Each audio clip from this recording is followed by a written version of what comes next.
Chapter 972. He left home just because of this? Qin Feiyang was surprised and asked, "Was Pei Yi born when he left?" "Not long ago," the chief of the divine python tribe said. Qin Feiyang immediately shook his head, his eyes full of disappointment. He thought that Pei Changfeng was a great figure, but it turned out that he was just SOO. Because, to put it nicely, he was indifferent to fame and fortune. To put it bluntly, he was childish. Besides, Pei was already born at that time. It was irresponsible of him to leave just like that. In other words, he was selfish. After a long time, the chief of the divine python tribe looked at Qin Feiyang and said, "Little brother, I hope you won't tell Pei Yi about this for now. Yes, Yi loves and hates his father. If he suddenly knows about his father's death, I'm afraid he will have a mental breakdown." The high priest nodded and agreed. "I understand." Qin Feiyang nodded and said, "But Pei Changfeng is his father after all. He should know." The chief of the divine python tribe pondered for a while and said, "I'll find a suitable opportunity to tell him. By the way, did my brother leave behind any other relics?" Qin Feiyang was a little hesitant. Of course there were relics. Sacred weapon ice blade, 6th grade alchemy fire, 6th grade alchemy furnace, and a large number of medicinal herbs. But he had already forgotten what medicinal herbs there were and how many there were. The 6th grade alchemy fire had long been devoured by the netherworld demonic flame. In other words, the only things he could return to the divine python tribe were the ice blade and the alchemy furnace. The alchemy furnace did not matter. Anyway, it was broken and useless.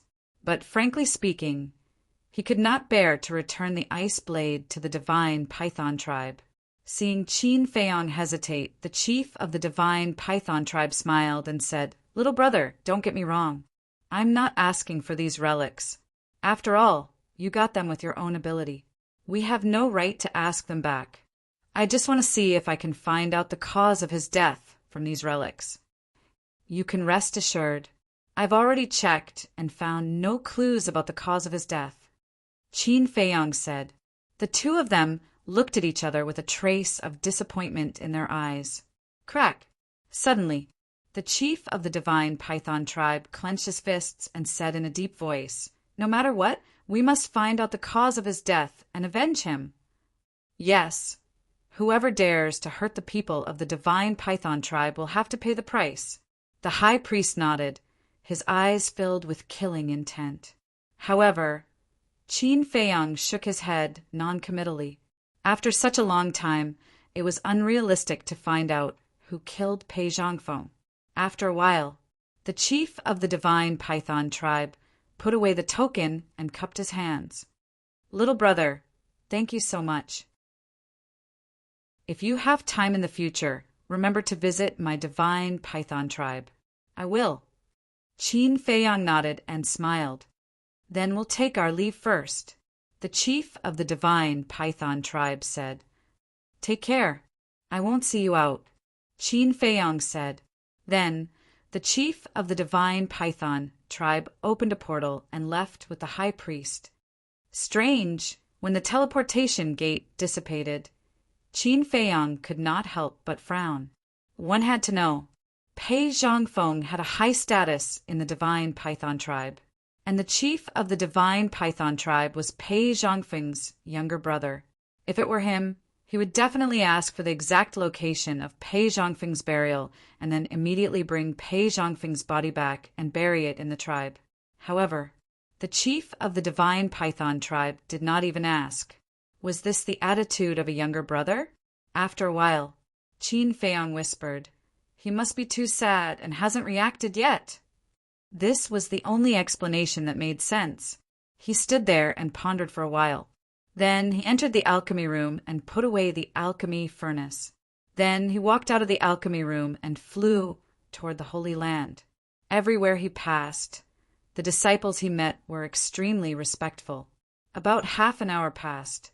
Finally, a huge object entered Qin Feiyang's sight. It was a stone tower, dark and towering, exuding an ancient aura. Opposite the ancient tower, there was a steep giant peak, like a giant sword, towering into the clouds. That was the place where the disciples of the Holy Land cultivated, the Holy Tower and the Holy Peak. Qin Feiyong flew straight to the Holy Tower. In front of the Holy Tower, there was a square of about 1,000 feet, paved with a layer of green stone slabs. At this moment, the square was full of people. Even the surrounding void was filled with people. They were all disciples of the Holy Peak and the Holy Tower, and each of them had extraordinary strength. Ancestor Mu. As soon as they saw Qin Feiyong arrive, their pupils constricted. There was fear, there was envy, and jealousy. Qin Feiyong stopped in the air and scanned the crowd below. After a while, he did not see Elder Wang and the others, so he looked at a disciple and asked, "Where is Elder Wang and the others?" "They have all left. They should be discussing this matter with the chief tower master." The disciple said. Qin Feiyong pondered for a while, opened the portal, and directly descended in front of the chief tower master's courtyard. Last time, he had been here with young Master Hao, so he knew the coordinates. As the disciple said, the senior figures of the chief tower were all here. The chief tower master, Elder Wang, and Wang Yu, Er's parents, were all sitting in the pavilion. The rest stood around the four of them. They did not speak. Their faces were gloomy. The atmosphere was extremely solemn. Young Master Hao and Wang Yu stood on the path between the flower beds, looking at those people from afar. Swish! Qin Feiyong flashed, landed beside the two, and asked, "How's the situation?" "We didn't catch that person. We didn't even see that person's shadow. But young Master Hao's face was also very ugly." "But what?" Qin Feiyong asked. Young Master Hao said, "Someone found Qin Feiyong's trace in the holy ground." "Bastard!" Qin Feiyong's eyes suddenly surged with anger. It was obvious. This must have been done by Mu Qing on purpose. As for why Mu Qing did this, it was nothing more than to shift the target. Now the people present probably already thought that it was him who had snatched the heavenly star flame. This Qin Feiyong is simply too lawless. We must find him and execute him in public. Sure enough, in the pavilion, a peak master of the warrior mountain said with a murderous aura, "We all want to find him. But the problem is that this person comes and goes without a trace. We can't do anything to him at all." Gongsun Bei said, "Bastard." The chief tower master slammed his palm on the stone table and said angrily, "Our dignified chief tower, there are countless powerhouses, but we can't do anything to a kid like him. Aren't we a joke? Investigate immediately, even if we have to turn the forgotten continent upside down. We must find him for me." Gongsun Bei's eyes trembled, and he hurriedly went to make arrangements. After Gongsun Bei left, the chief pagoda master looked at the 10 peak masters. The 10 pagoda masters said, "All of you, stay in your positions and guard against any potential dangers. If something like this happens again, I will hold you responsible." Yes, the 10 peak masters and 10 pagoda masters respectfully responded and hurriedly left. At this point, in the pavilion, only the chief tower master and the other 3 were left. The chief tower master looked at Qin Feiyong and the other 2 and said, "The 3 of you, come here." The 3 looked at each other and quickly walked over. The chief tower master said, "You all know the situation. Now tell me, do you have any good ideas?" Wang Yu was silent. Young Master Hao was silent. Qin Feiyong was also silent. What a joke. He was Qin Feiyong. How could he help these people to come up with a plan to deal with him? The chief tower master raised his eyebrows, looked at Qin Feiyong, and said, "Ancestor Mu, you speak." "Me." Qin Feiyong was stunned. Why did he mention his name? Wasn't he deliberately making things difficult for him?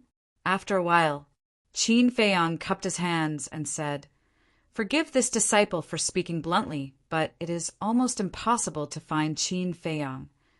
"What do you mean?" The chief tower master and the other 3 looked at him. "It's very simple. Since he dared to enter the chief tower and steal the heavenly star flame, then he is not afraid of us finding him. But there's one thing that this disciple still can't figure out, Qin Feiyang said. What? The chief tower master asked. As everyone knows, Qin Feiyang has someone protecting him. But who is this person protecting him? And our chief tower controls the entire forgotten continent. Who has the courage to go against us? Qin Feiyang said. The four fell silent. Qin Feiyang said again, in fact, we don't need to specifically look for Qin Feiyang. We just need to find the person behind Qin Feiyang. Makes sense. Wang Mo nodded. In this way, the scope was reduced a lot, because there are not many people in the Forgotten Continent who have the ability to break into the Chief Tower and dare to go against the Chief Tower. The purple-clothed woman suddenly said, I think the only one who dares to go against our Chief Tower is the Mu family. Mu family, the Chief Tower master frowned. The purple-clothed man said, Then who is the mysterious madam behind Qin Feiyang? The purple-clothed woman said, Why don't we make a bold guess? Could this mysterious madam be from the Mu family? You mean the Mu family is a thief pretending to be a thief? The purple-clothed man was surprised. I don't exclude this possibility. The purple-clothed woman said. Qin Feiyang's eyes flashed, and he said, Master, Elder Wang, Auntie Uncle, there is actually a simpler way. Say it. The four looked at him, their eyes full of expectation. Qin Feiyang said, Before I say it, this disciple wants to ask, is there any secret hidden in the heavenly star flames? Obviously, this was asking the obvious. When the four heard this question, they all fell silent. There really is a secret? Young Master Hao and Wang Yu looked at each other, their eyes flashing with a touch of surprise. After a while, the Chief Tower Master looked up at Qin Feiyang and the other two and nodded. There is indeed a secret, but this secret can't be told to you yet. Then, how many people know the secret? Qin Feiyang asked. Not many. The Chief Tower Master shook his head. Then it's simple. Let's start from this point. Anyone who knows the secret, go and investigate it. I think it must be one of them behind the scenes. Qin Feiyang said. Yes, such a simple reason. Why didn't we think of it before? The four looked at each other. Qin Feiyang did this because he wanted to turn the tables on the Mu family and put some pressure on the Mu family. Moreover, he can't always be the scapegoat, right? Chapter 973. Inside the pavilion, the pagoda master and the other three were lost in thought. Qin Feiyang was also silent. After a while, the pagoda master looked up at the three and said, You should be thinking the same thing as me. The three nodded. The pagoda master said, Well, from now on, pay close attention to the Mujia's movements.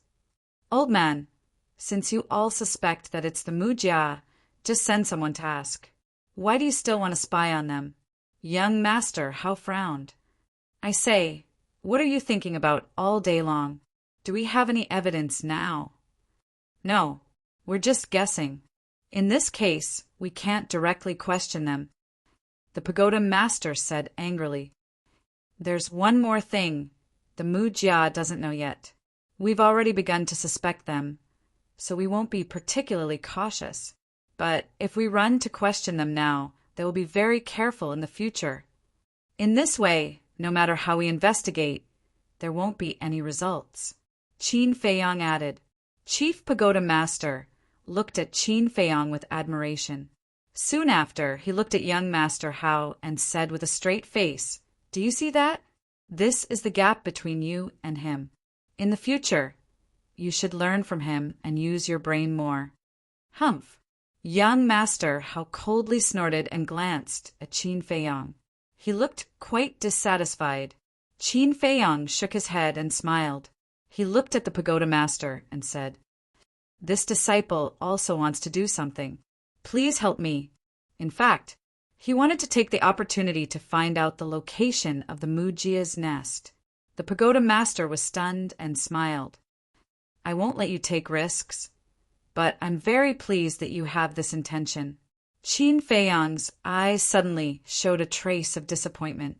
The pagoda master thought for a moment and said, But there's one thing that I can give you to deal with. What is it? Qin Feiyang asked. The pagoda master said, Go to Qinghai. I'll tell you the details in a few days. Okay. Qin Feiyang nodded. The pagoda master smiled. Then you go to your work. I still have something to discuss with old Wang. Disciple will take his leave. Qin Feiyang bowed and saluted. Then he turned around and walked out. Young master Hao chased after him in big strides and said angrily, You bastard, you're really in the limelight. Is there? Qin Feiyang shook his head and smiled bitterly. Keep pretending, keep pretending. I'm afraid that in the old man's eyes, you're more important than me, his own son. Seeing Chief Pagoda Master's attitude towards Qin Feiyang, young master Hao's jealousy exploded. Qin Feiyang said helplessly, All right, it's my fault. I shouldn't have stolen your limelight. Why are you apologizing? I'm not blaming you. I only blame myself for being useless. No matter what I do, I can't satisfy him. Young master Hao sighed deeply and asked, Where are you going now? Of course, I'm going back to the first tower to cultivate. Qin Feiyang smiled. You really are a cultivation maniac. Young master Hao rolled his eyes and said, You don't need to go to the first pagoda now.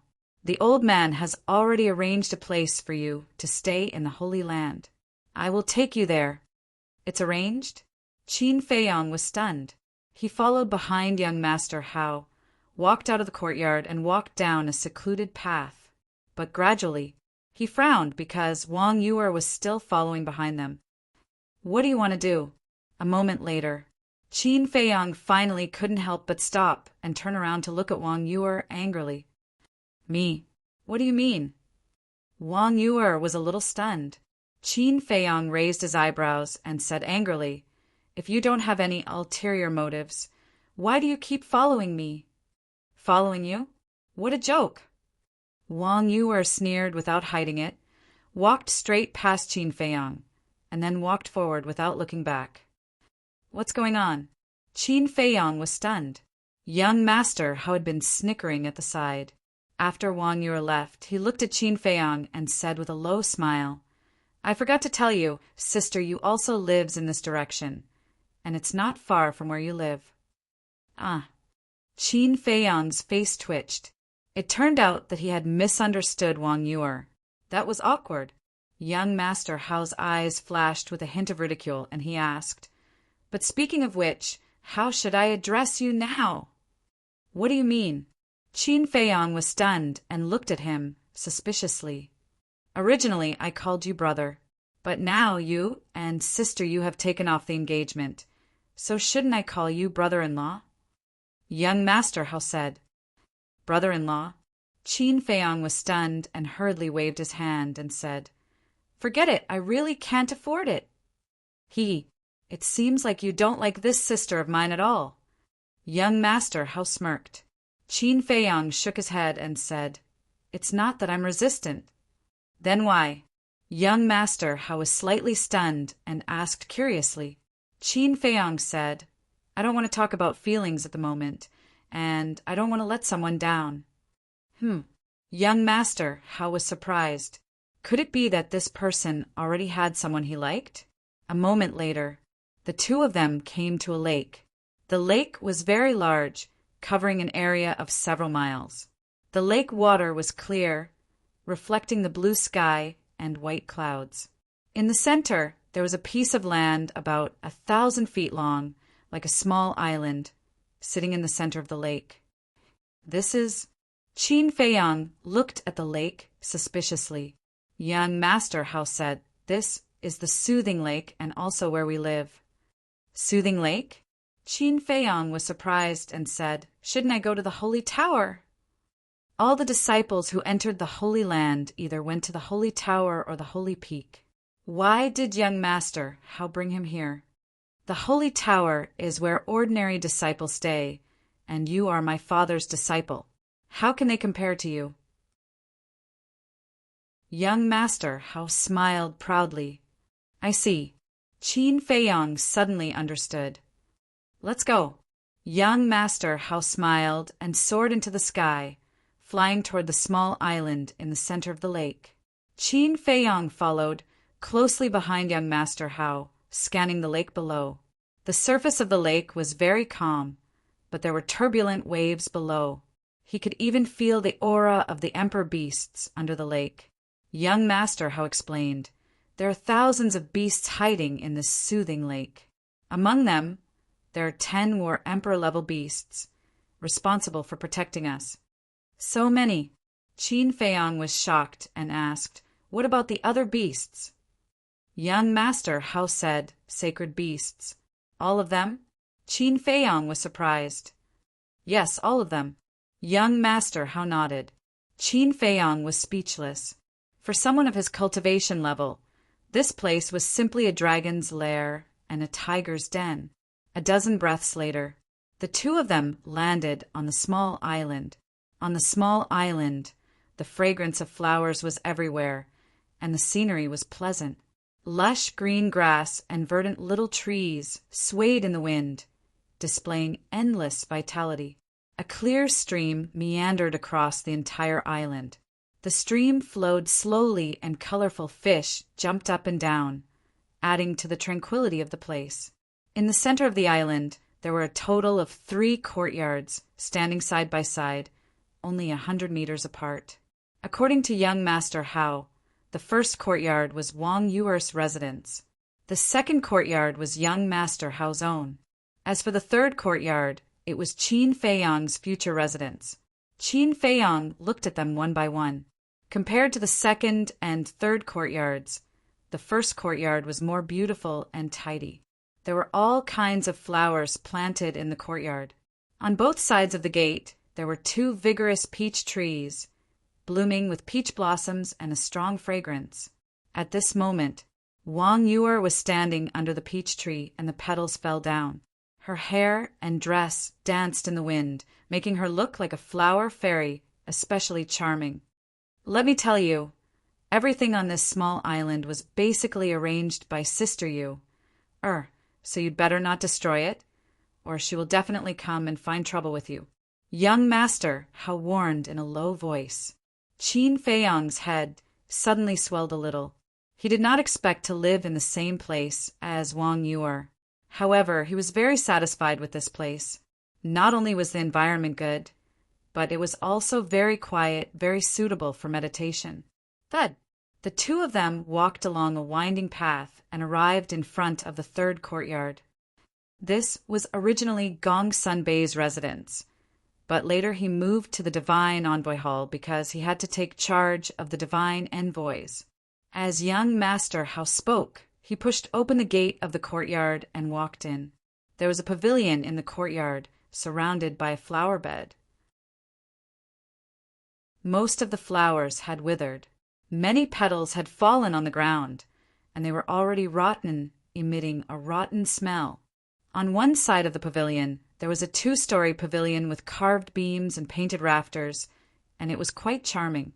Young master How smiled and said, no one has lived here for a long time, and some places are a little messy. Clean it up yourself. Okay. Qin Feiyang nodded. Young master How looked up at the first courtyard and said in a low voice, there's one more thing that I have to tell you. Don't enter my sister's courtyard without permission. Why? Is there something that can't be exposed? Qin Feiyang was suspicious. Isn't your imagination a little too rich? Young master How rolled his eyes and said, she doesn't like others to disturb her. I see. Qin Feiyang nodded in realization and said with a smile, that's very similar to me. All right, you're all freaks. I'm the only normal one who likes to be lively. All right, I won't disturb you anymore. I'll go to the Dragon Phoenix Pavilion for a while. I really hope to see her face soon.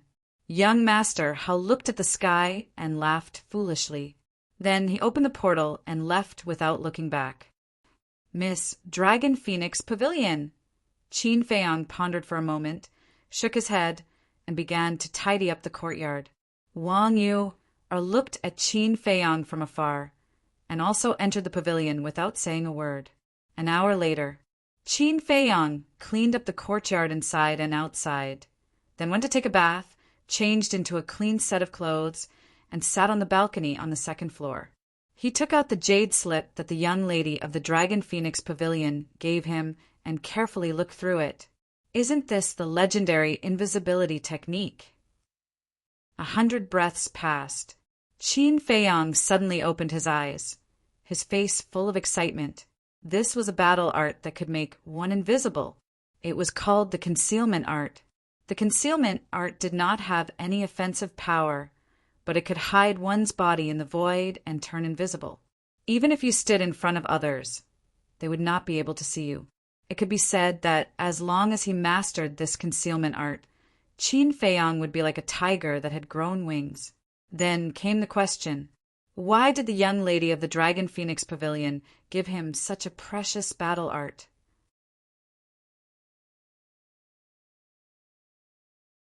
Chapter 974. After thinking for a long time, Qin Feiyang couldn't figure it out. So he put it aside for the time being and meditated on the concealment spell. Time flew. 3 days later, in the evening, Qin Feiyang opened his eyes and an obscure aura spread out from his body. The next moment, he disappeared on the terrace, and even his aura disappeared as if he had never appeared here. In fact, he was still on the terrace, but he had activated the concealment spell and no one could see him. Swish! Suddenly, a figure landed on the island out of thin air.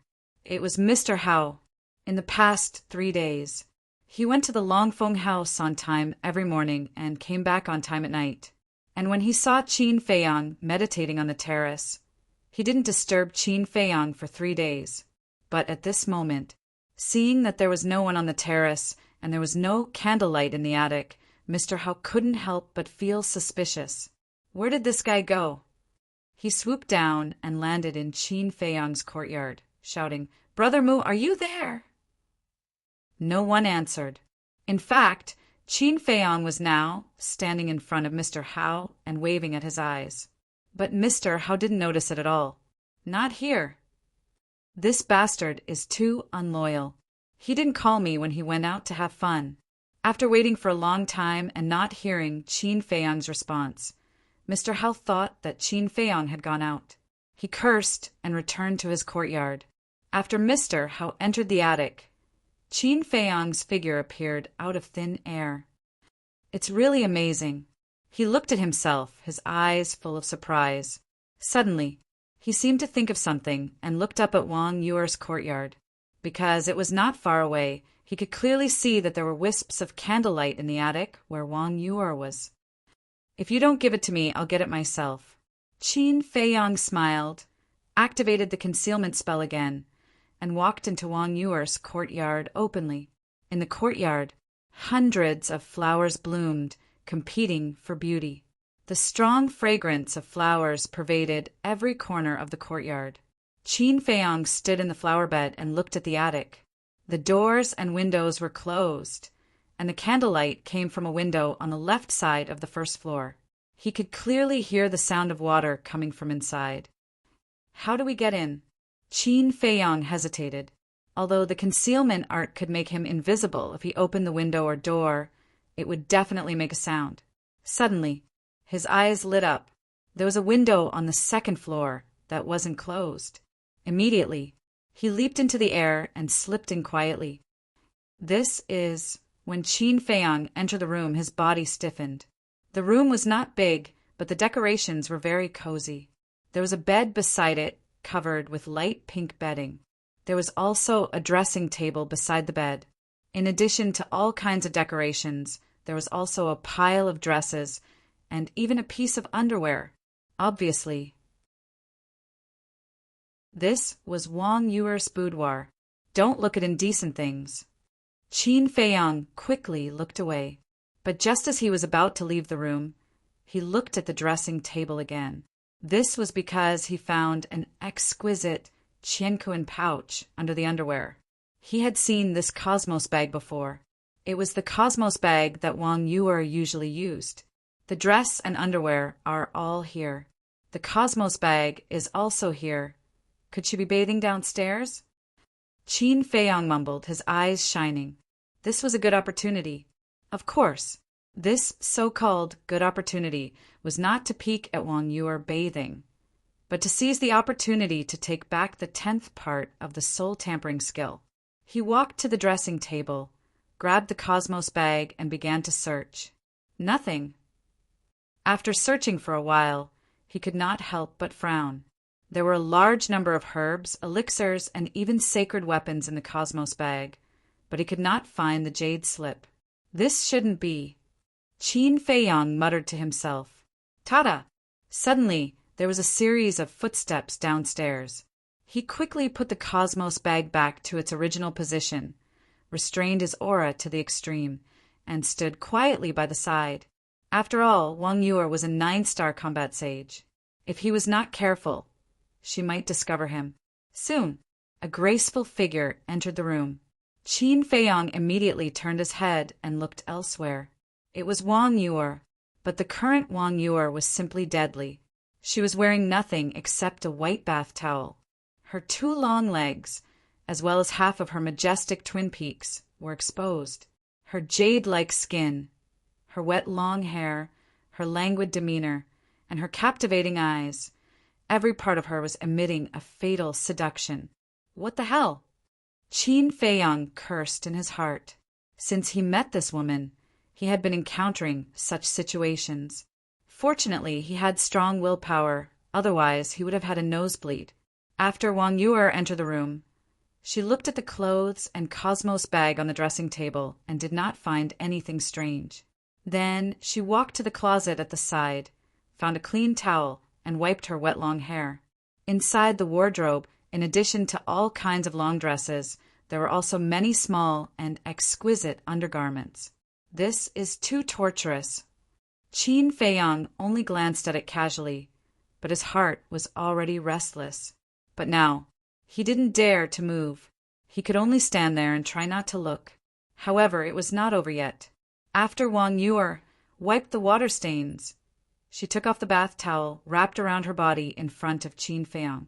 Immediately, Qin Feiyang felt an uncontrollable evil fire rising in his heart. His mouth was dry. The woman in front of him was completely standing in front of him. That slim waist, that soft and tender skin. When had he ever seen such a scene? The most torturous thing was that Wang Yuer was not in a hurry to put on her clothes. She looked around in the closet as if she didn't know which one to wear. I shouldn't have broken in at this time. Qin Feiyang was extremely vexed. If Wang Yuer found out, he would not only be known as a peeping Tom, but also suffer from Wang Yuer's full revenge. About a dozen breaths later, the torture was finally over. Wang Yuer found a sky-blue long dress and put it on, which added a bit of elegance to her. Every color of clothes can give off a completely different flavor. This woman is really a natural beauty. Qin Feiyang murmured. Then Wang Yuer sat on the edge of the bed, lowered her head, and said nothing. All of a sudden, she waved her hand, and a stream of light rushed out of her body. It was a jade slip, which was suspended in front of Wang Yuer. Qin Feiyang's face twitched. No wonder he couldn't find it. It turned out that Wang Yuer put it in her qi. He didn't expect this woman to be so cautious. However, the devil was 1 foot tall and the priest 10 feet tall. Now, this great opportunity was in front of him. He walked up silently, grabbed the jade slip, and put it in his Qinkuan bag. At the same time, Wang Yuer was stunned. She immediately straightened her body and scanned the void in surprise. What was going on? Where was the jade slip? Was there someone? She quickly looked around the room. But in the end, as if she had seen a ghost, a trace of panic appeared on her face, because she didn't find anyone else in the room. She didn't even sense any other aura. Impossible. How can there be ghosts in this world? Even if there are ghosts, they can't snatch this jade slip. Someone must be behind this. Whoosh! She suddenly got up, her face full of anger. She rushed out of the window at lightning speed, closed her eyes, and sensed carefully. However, she didn't find a third person's aura on the island except for Mr. Howe's. Who is it? Get out here! She was so angry that she couldn't help but roar. Her voice resounded in all directions, and her eyes were as cold as ice. What's wrong, sister? Young Master Hao ran out in a hurry and looked at Wang Yu'er in surprise. Wang Yu'er said in a deep voice, "Someone stole the 10th part of the soul refining technique in front of me." Mr. Hao was a little confused. How could someone steal the 10th part of the soul refining technique in front of this demoness? After coming back to his senses, Mr. Hao said with a smile, "Sister, you must be joking." Do I look like I'm joking? Wang Yu'er suddenly lowered her head and stared at Mr. Hao with a sharp gaze. Mr. Hao's heart skipped a beat. Indeed, she didn't seem to be joking. Whoosh! He landed beside Wang Yu'er in a flash and asked, "What's going on?" Just now, I took out the jade slip and was sitting by the bed thinking about something. But suddenly, the jade slip disappeared in front of my eyes. Wang Yu'er said. This, Mr. Hao was stunned. It disappeared in front of his eyes. That was too strange. Was it haunted? He scanned the island in surprise. This situation could only be explained by a ghost. Whoosh! Suddenly, Wang Yu'er looked at Qin Feiyang's courtyard, her eyes flickering. Seeing this, Mr. Hao frowned and said, "Sister, are you suspecting your fiancé? Besides you, he's the only one who knows about the 10th part of the soul refining technique. Who else could it be?" Wang Yu'er gritted her teeth and had already locked onto Qin Feiyang. "It can't be him, because when I came back he wasn't here. He should have gone out." Mr. Hao said, "Not here." Wang Yu'er raised her eyebrows and said, "Before I took a shower, I specially observed him. At that time, he was still on the balcony. How could he not be here?" "It's true," Mr. Hao said. Wang Yu'er didn't believe it. She flew over Qin Feiyang's courtyard and shouted, "Moo, don't pretend. I know you're inside. Get out." "Sister, he's not here." "Would I lie to you?" Mr. Hao looked at her helplessly and said. Wang Yu'er turned a deaf ear and continued to shout, "Aren't you very powerful? Why do you dare to admit what you did? What kind of man are you?" However, there was dead silence in the courtyard. Not even a shadow appeared. "He's really not here?" Wang Yu'er raised her eyebrows. If it wasn't this bastard, who else could it be? The island was guarded by emperor beasts. If someone really sneaked in, it was impossible for there to be no sound at all. "Sister, this matter is too strange. Let's go to the old man immediately," Mr. Hao said in a deep voice. He sneaked in without anyone noticing and snatched the 10th part of the soul refining technique under Wang Yu'er's nose. This was definitely not something an ordinary person could do. Wang Yu'er nodded. The two opened a portal and were about to walk in, but at this moment, Qin Feiyang appeared out of thin air in the sky. "It's already dark. Where are you going?" Looking at Mr. Hao and Wang Yu'er, Qin Feiyang asked suspiciously, "Where have you been?" Mr. Hao frowned and said. Qin Feiyang said with a smile, "I went out for a walk." "What's wrong?" "There was a ghost incident just now," Mr. Hao said. "A ghost incident?"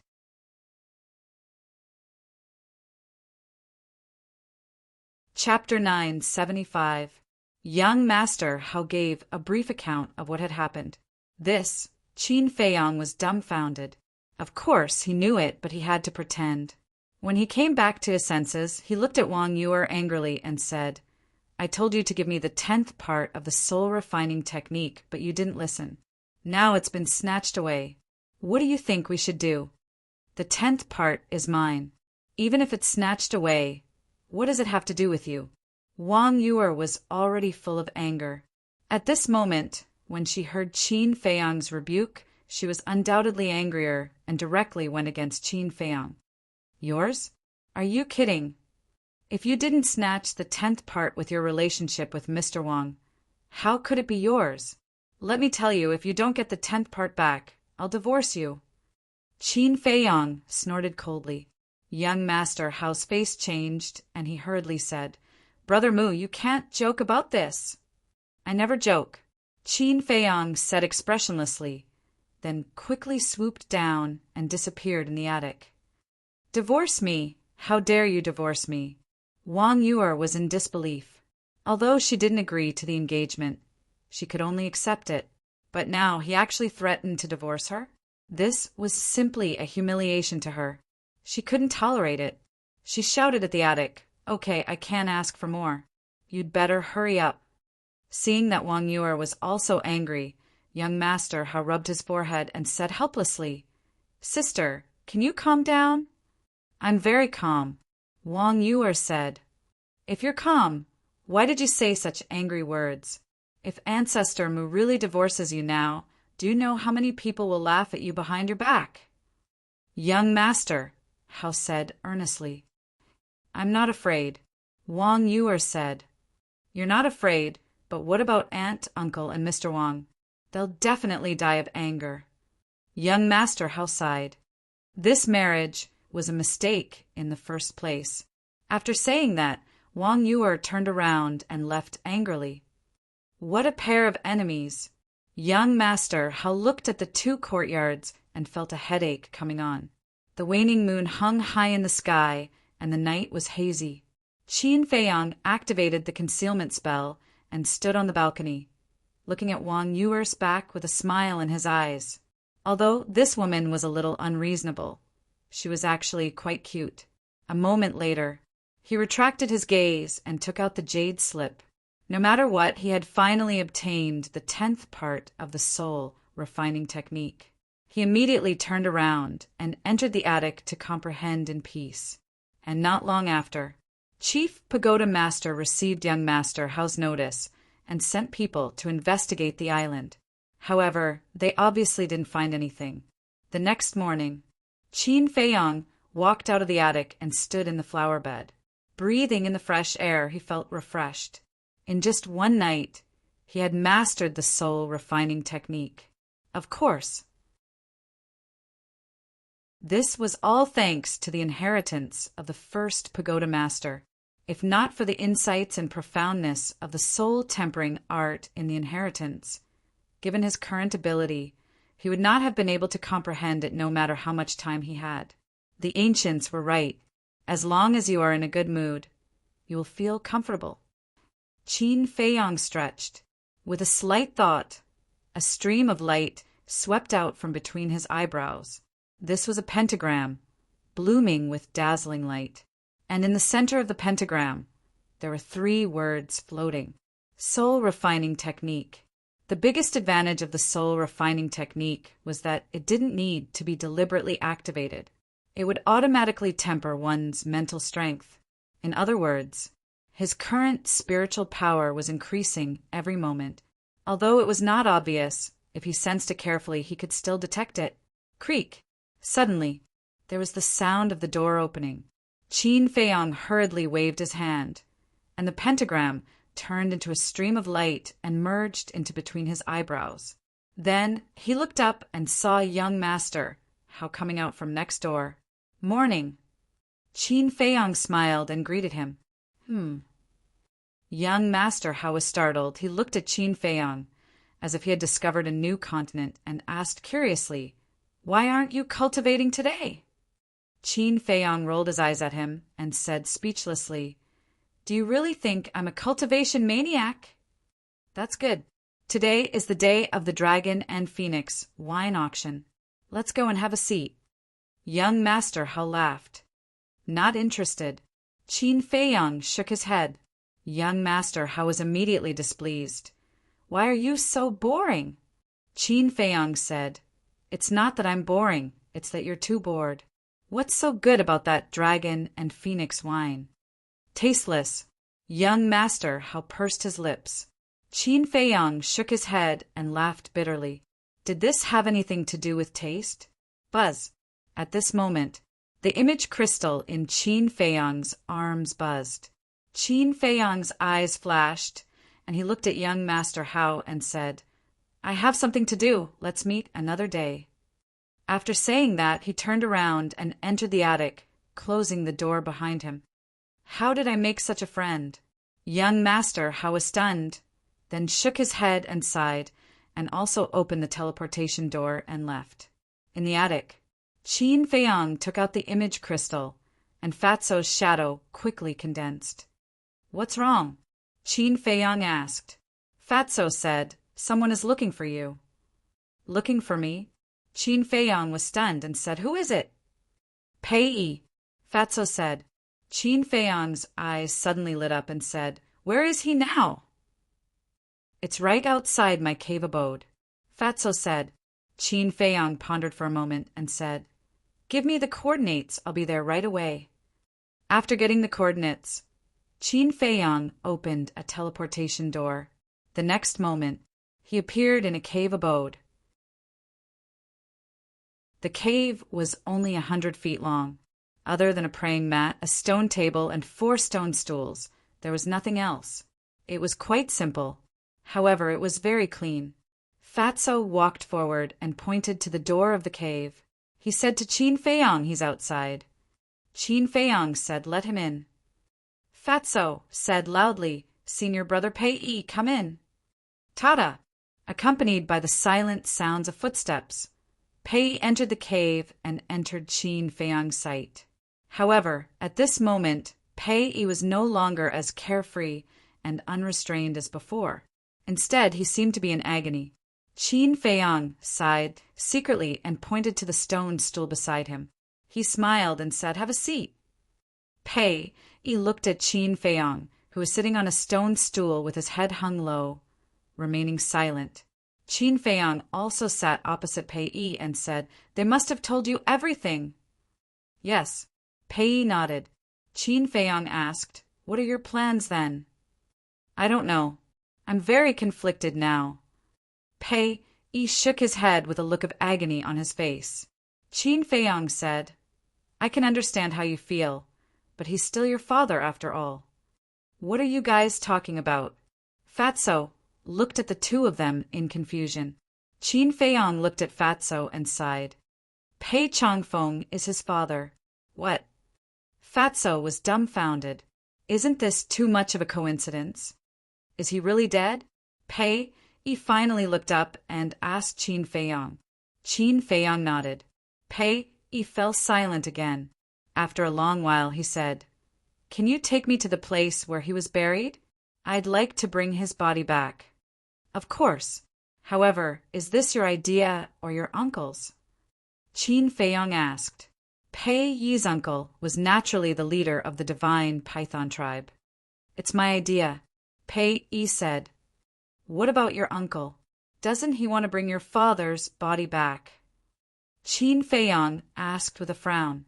"He definitely wants to, but he hasn't gotten over his grief yet.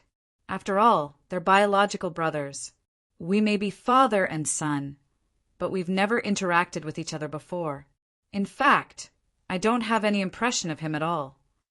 Pei said bitterly. Qin Feiyang smiled. It was completely understandable. After all, Pei Changfeng left the divine python tribe not long after Pei was born. How could Pei have any impression of him? "When do you plan to go?" Qin Feiyang asked. Pei said, "If you have time, I'd like to go immediately." Qin Feiyang stood up and said with a smile, "The deceased should be respected. I'll make time for you even if I don't have time. Let's go." "Thank you." Pei stood up and bowed to Qin Feiyang to express his gratitude. He then opened the portal and the two of them entered one after another. Fatty pondered for a moment, then also entered the portal. In the square of the Pill Pagoda, the things that were used for the ceremony a few days ago had been removed and peace was restored. In the center of the square, the old man in black was still sitting cross-legged on the ground like a rock, guarding the teleportation altar. "Greetings, elder." After Qin Feiyang and the other two appeared, They immediately bowed to the old man in black.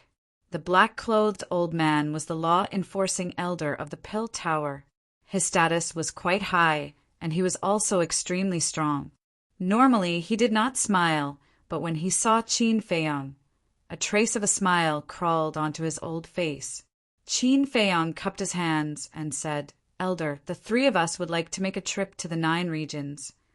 The old man in black said, "If the people of the Central Divine Kingdom want to go to the 9 regions, they have to get the Chief Pagoda Master's permission first.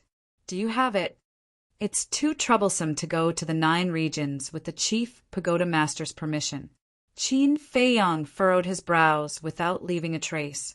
He shook his head and said no.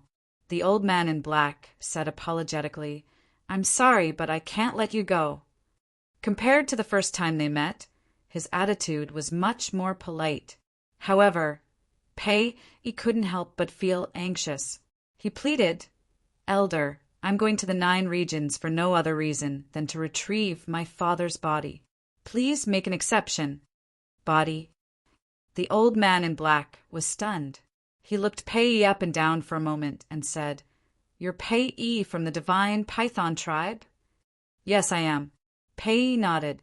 The old man in black said, "As far as I know, your father went missing, right?" "Yes, but now we found him, but he's already dead." Pei looked sorrowful, and his eyes were filled with pain. "I see. All right then, you can go, but you only have 3 days. You must come back within 3 days." The old man in black hesitated and nodded. "Thank you, Elder." Pei hurriedly bowed and thanked him. The old man in black waved his hand, and his battle chi surged and merged into the teleportation altar. Soon, the teleportation altar was activated. Qin Feiyang and the other 2 jumped onto the altar one after another, and their figures quickly disappeared. The 9th region. In the central square of the Ice Crystal City, no one was allowed to set foot here.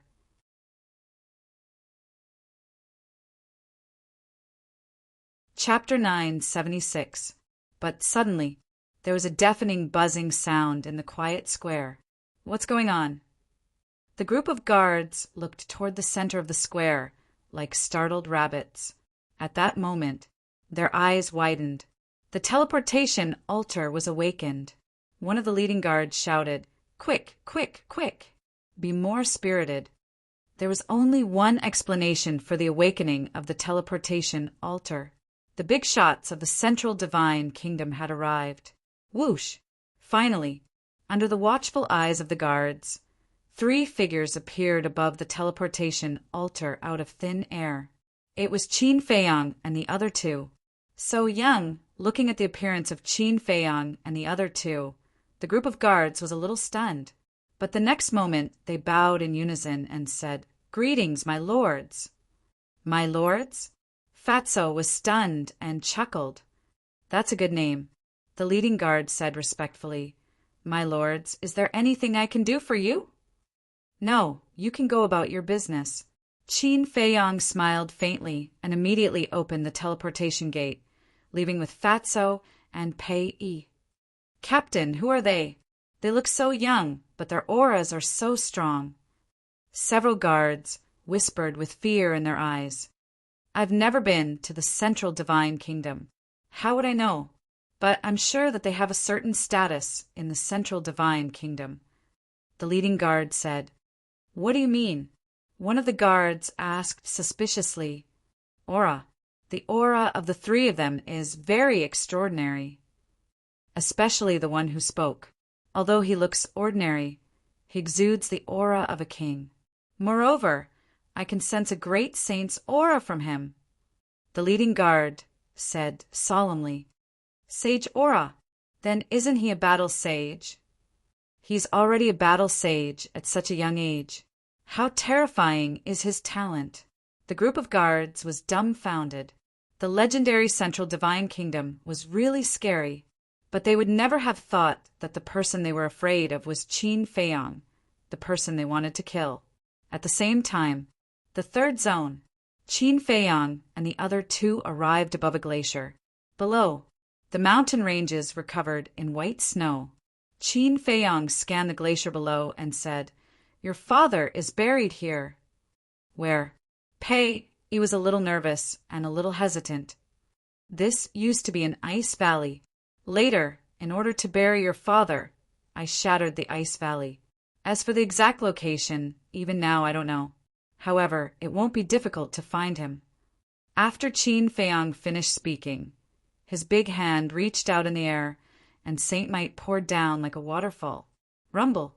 Immediately, the glacier shattered, the snow melted, and a large crater gradually appeared.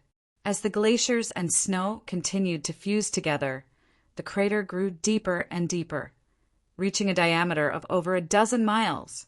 Looking down from the sky, it looked like a bottomless pit. It was a spectacular sight. About 10 breaths passed. Suddenly, Qin Feiyong's eyes lit up, and he said to Pei, "Come with me." Whoosh! The three of them immediately turned in the air and swooped down into the crater. Before they reached the bottom, an ice sculpture entered their line of sight. The ice sculpture stood at the bottom of the crater, and cold air was rising. And inside, there was a middle-aged man in purple clothes lying down. He looked to be in his 40s and had a rough face. There was some white hair at his temples, and his clothes were tattered. There were also bruises all over his body. It was Pei Changfeng. Although it had been more than a year since Qin Feiyong buried him, his body was still the same as before. There were no signs of decay at all. Whoosh! The three of them landed in front of the ice sculpture one after another. Qin Feiyong and Fatso looked at each other and silently took a few steps back. Pei looked at the person in the ice sculpture and did not go forward for a long time, seemingly a little reluctant. Thump! After a long time, he knelt in front of the ice sculpture feebly. "Do you know? Although I often tell others that I hate you very much and don't want to see you, I've actually been waiting for you to come back. Do you know how much I yearned for your love and care? But in the end, you made me wait for the news of your death. Do you know how much pain and despair I felt? I remember when I was young, I was so envious of other children who acted coquettishly in front of their fathers. I wanted you to hug me too. But this little wish was just an extravagant hope in my eyes. I can't accept it. Can you tell me what you've been doing all these years? Have you ever thought of coming back to see me? Answer me." Pei muttered to himself, tears blurring his vision. He was getting more and more emotional. In the end, he lay on the ice sculpture and screamed hysterically. Looking at Pei Yi's miserable appearance, Fatso also felt sad and said, "Boss, I can't take it anymore. Let's go out for a walk." "I'll go too," Qin Feiyong said. Pei finally saw his father. Although he had passed away, he definitely had a lot to say to him. Besides, Pei needed some time to get a grip on his emotions. The two of them did not disturb Pei and quietly flew out of the deep pit. Fatty glanced at the vast expanse of white glaciers and shook his head with a sigh. Things in this world are really coincidental. Yeah. When I found out that Pei Changfeng was Pei's father, I was also shocked. Qin Feiyong said. Fatso frowned and said, "But how did Pei Changfeng die? Is it really an unsolved case?" Qin Feiyong also fell into deep thought.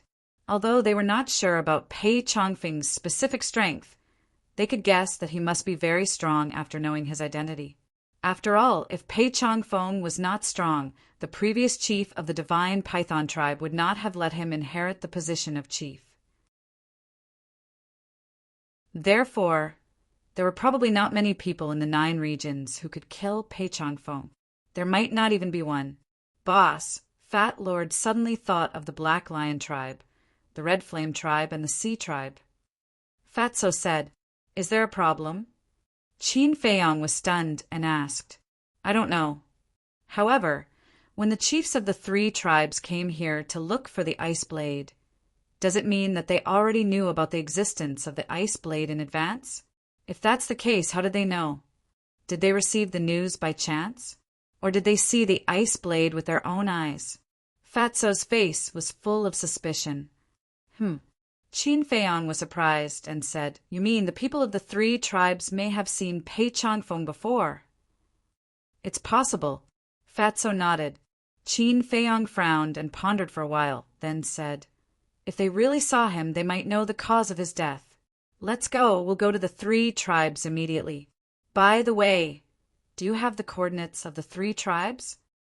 Although it was just a guess, it was still necessary to verify it. Of course. Back then, Master Fatty, Brother Wolf, and the others had ransacked the 3 big tribes.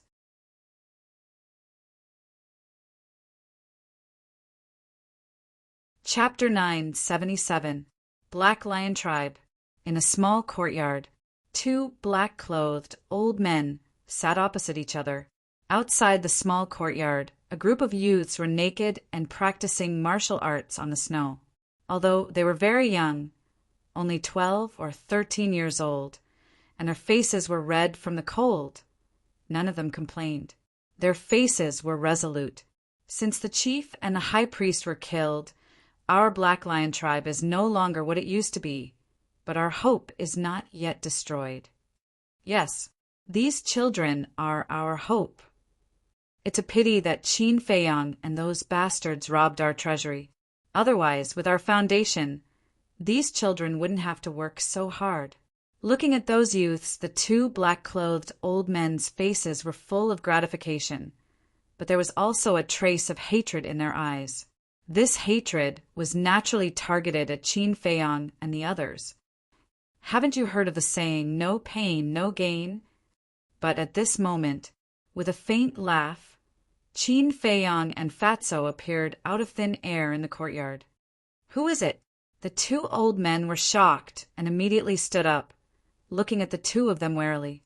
The group of youths outside also stopped practicing martial arts and looked at the 2 of them curiously. The tribesmen further away also put down what they were doing and came over, looking extremely unfriendly. Qin Feiyang glanced at the tribesmen of the Black Lion tribe indifferently, looked at the 2 old men and asked, "Who is in charge of the Black Lion tribe now?" "Us. I'm the Grand Elder of the Black Lion tribe." "I'm the 2nd Elder. May I ask why the 2 of you have come to our Black Lion tribe?" The 2 old men introduced themselves and asked. Qin Feiyang did not answer and asked, "So, as long as Cui Qingqing knows, you also know?" Cui Qingqing was the chief of the Black Lion tribe. "What on earth do you want?" The 2 old men frowned. Qin Feiyang waved his hand, took out his identity token, and said, "I'm from the Central Divine Kingdom's main tower. I'm here to investigate the cause of a person's death." The Central Divine Kingdom. Immediately, everyone's eyes trembled, and their faces were filled with shock and fear. Because none of them had been to the Central Divine Kingdom, they had no idea what the token in Qin Feiyang's hand represented. But if the other party was really from the Central Divine Kingdom, he could not afford to offend them. The 2 old men looked at each other and bowed. "Greetings, sirs." Qin Feiyang nodded, put away the token, and said, "Do you know someone called Pei Changfeng?" Pei Changfeng? Hearing this name, a trace of suspicion crept into their eyes. "That's him." Fatso waved his hand, and Pei Zhangfeng's shadow quickly condensed in the void. "Who is he?" The members of the Black Lion tribe looked at Pei Zhangfeng's figure with puzzlement on their faces. However, Qin Feiyang caught a hint of bewilderment in the eyes of the Grand Elder and 2nd Elder. In such a situation, doubt and bewilderment meant 2 different things. Doubt meant that they were completely unaware, and bewilderment meant that the 2 of them had definitely seen Pei Zhangfeng, but at least they knew of his existence. However, Qin Feiyang did not point it out and said, "Have you never seen him before?" "No." Everyone shook their heads. The Grand Elder and 2nd Elder also shook their heads. Fatso's eyes revealed disappointment and said in a low voice, "It seems that we guessed wrong." "No, we didn't guess wrong. It's just that someone refuses to tell the truth." Qin Feiyang shook his head and laughed. Fatso was surprised. Qin Feiyang looked at the Grand Elder and said indifferently, "Tell me everything you know." "They know." Fatso was stunned for a moment, then glared at the two of them and shouted, "Since you know, then why don't you say it? Are you courting death?" The two of them trembled both physically and mentally, and were a little flustered by Qin Feiyang and Fatso's gaze. "Don't be nervous. As long as you tell me the truth, I won't hurt a single clansman of your Black Lion tribe. But if you dare to continue hiding it, your Black Lion tribe will face the danger of being exterminated today," Qin Feiyang said with a smile. But at the end of his sentence, the holy might roared out and instantly enveloped the entire Black Lion tribe. Everyone was suffocating under the pressure. The two old men were also trembling both physically and mentally, their eyes filled with disbelief. He looked so young, but he was actually a battle saint. As for the Black Lion tribe, as a super tribe in the third region, they once had a war saint. That was the leader and the high priest. However, these two people had both died at the hands of Qin Feiyang in the end, so the strongest one was the 9-Star War sect. Facing a war saint, the 9-Star War sect had no power to resist. Seeing that the deterrence had been achieved, Qin Feiyang also withdrew his holy might, looked at the Grand Elder and said indifferently, "Speak." The Grand Elder hurriedly nodded and said, "We have indeed seen him before." "You've really seen him before?" Qin Feiyang and Fatso were stunned. Then Fatso asked, "Where have you seen him?" The Grand Elder wiped his cold sweat and said with his head lowered, "White Crane Mountain Range." Qin Feiyang was stunned and asked suspiciously, "Where is White Crane Mountain Range?" The Grand Elder said, "Not far, it's in the south, only a dozen miles away from here." Qin Feiyang frowned. "What is Pei Changfeng doing in White Crane Mountain Range?" "He is fighting with someone," the Grand Elder said. "Who?" Qin Feiyang's eyes flashed. The Grand Elder shook his head and said, "We don't know, but we know that they are brothers." "Brothers?" Qin Feiyang was stunned and said, "How do you know that they are brothers?" The Grand Elder said, "Because Pei Changfeng calls that person little brother." Little brother. Qin Feiyang and the Grand Elder looked at each other. Could it be that the person who fought with Pei Changfeng back then was the current leader of the divine Python tribe? But wasn't this too inconceivable? Qin Feiyang said in a deep voice, "Do you know what that person looks like?" I know. It's a middle-aged man. His cultivation is very strong, and his temperament is also very extraordinary."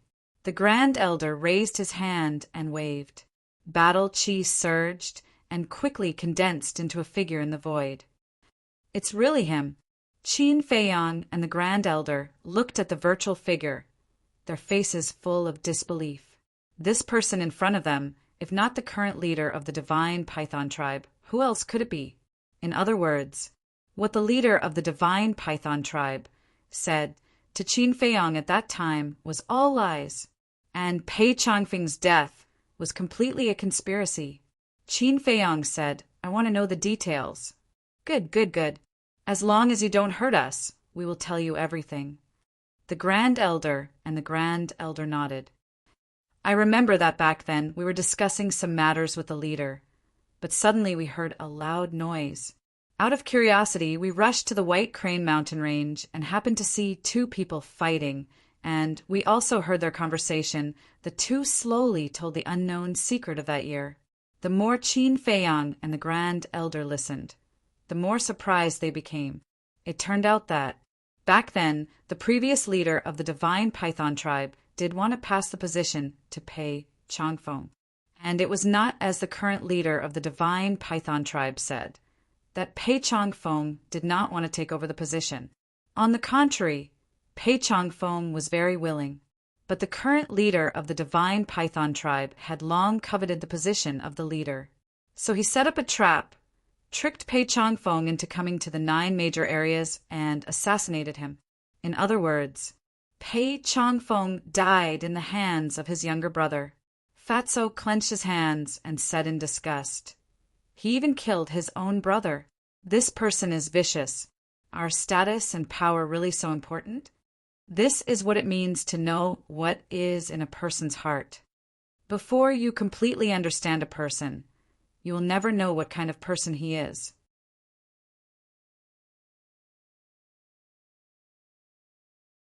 Chapter 978. The Grand Elder said. Later, Pei Zhangfeng was no match for him. He seemed to have been poisoned in advance, but he managed to escape in the end. Poisoned? Qin Feiyang raised his eyebrows. Yes, his face turned black, and his lips turned purple. There was no other explanation other than being poisoned. The Grand Elder nodded. Qin Feiyang pointed at the phantom of the divine Python tribe's leader and said, Then did he continue to chase after Pei Zhangfeng? Of course. We searched everywhere, but Pei Zhangfeng seemed to have vanished from the face of the earth. He never appeared again. Not long after, this person also left. From then on, he never appeared again. The Grand Elder said. Qin Feiyang said, This matter is of great importance. Are you sure that what you're saying is the truth? I swear. Not only did we see it, but the people of the Crimson Smoke tribe and the Azure Sea tribe also saw it. Because our 3 tribes surrounded the White Crane Mountain Range in a tripartite formation. If there was any movement in the White Crane Mountain Range, we would hear it. At that time, the leaders of the Crimson Smoke tribe and the Azure Sea tribe, the high priest and the elders were also nearby to observe. However, because Pei Zhangfeng and Li Zhangfeng were too strong, and they had the sacred weapon in their hands, we all hid in the dark, not daring to show ourselves. The Grand Elder said. Qin Feiyang said, So later, your 3 tribes searched everywhere for Pei Zhangfeng, wanting to get the sacred weapon on his body. How do you know? The Grand Elder was surprised. Fatso sneered, What a joke. Don't you know who we are? Do you think you can hide that from us? The Grand Elder bitterly smiled and nodded. That's right. At that time, Pei Zhangfeng was heavily injured and poisoned. The people of our 3 tribes all believed that he wouldn't live for long, so we searched everywhere. The heavens do not disappoint those who persevere. Finally, one day we found his body. But at that time, Qin Feiyang said, At that time, Qin Feiyang appeared. Not only did he kill the leaders of your 3 tribes, but he also stole the sacred weapon, right? This, the Grand Elder looked at Qin Feiyang and Li Zhangfeng, dumbfounded. They even knew this. These 2 were too scary. Humph. Serves you right. Qin Feiyang snorted coldly. Yes. The Grand Elder nodded his head and bowed, extremely terrified. Qin Feiyang pondered for a while and asked, Who else knows about this except for the 3 big tribes? No. The Grand Elder shook his head. Very well. From today onwards, all of you will keep this secret to yourselves, because once it is leaked out, it will definitely bring about a calamity to all of you. Qin Feiyang said. Understood. The Grand Elder hurriedly nodded his head. Qin Feiyang looked at Fatso and said, Let's go. Fatso opened the teleportation gate, and the 2 were about to enter. But at this moment, the Grand Elder's eyes flashed. He stretched out his hand and said, Sirs, please wait. What is it? Qin Feiyang stopped and turned his head to look at the Grand Elder in confusion. The great clan elder took out a recording crystal and said, I still have a recording from that year. It should be useful to you. Recording? Qin Feiyang and the Grand Elder looked at each other. Fatso was surprised and asked, What recording? The Grand Elder said, It's the recording of Pei Zhangfeng and that person fighting. It also recorded their complete conversation. The 2 of them were stunned. With the recording, wasn't it equivalent to irrefutable evidence? Qin Feiyang immediately took out the recording crystal and said with a smile, Well done, quickly send it to me. However, the Grand Elder did not immediately send it to Qin Feiyang, as if he had something to say, but did not dare to say it. Qin Feiyang looked at him suspiciously. but soon understood that this person obviously wanted to get some benefits. He said, "Fatso, give them some body-tempering pills." "Body-tempering pills?" The Grand Elder frowned. "Who didn't have body-tempering pills?" "This is not an ordinary body-tempering pill." Fatso coldly snorted and waved his hand. Accompanied by a dazzling light, hundreds of pills appeared on the ground in front of the Grand Elder.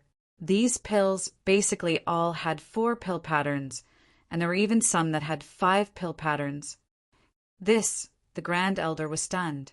The people of the Black Lion tribe were also dumbfounded.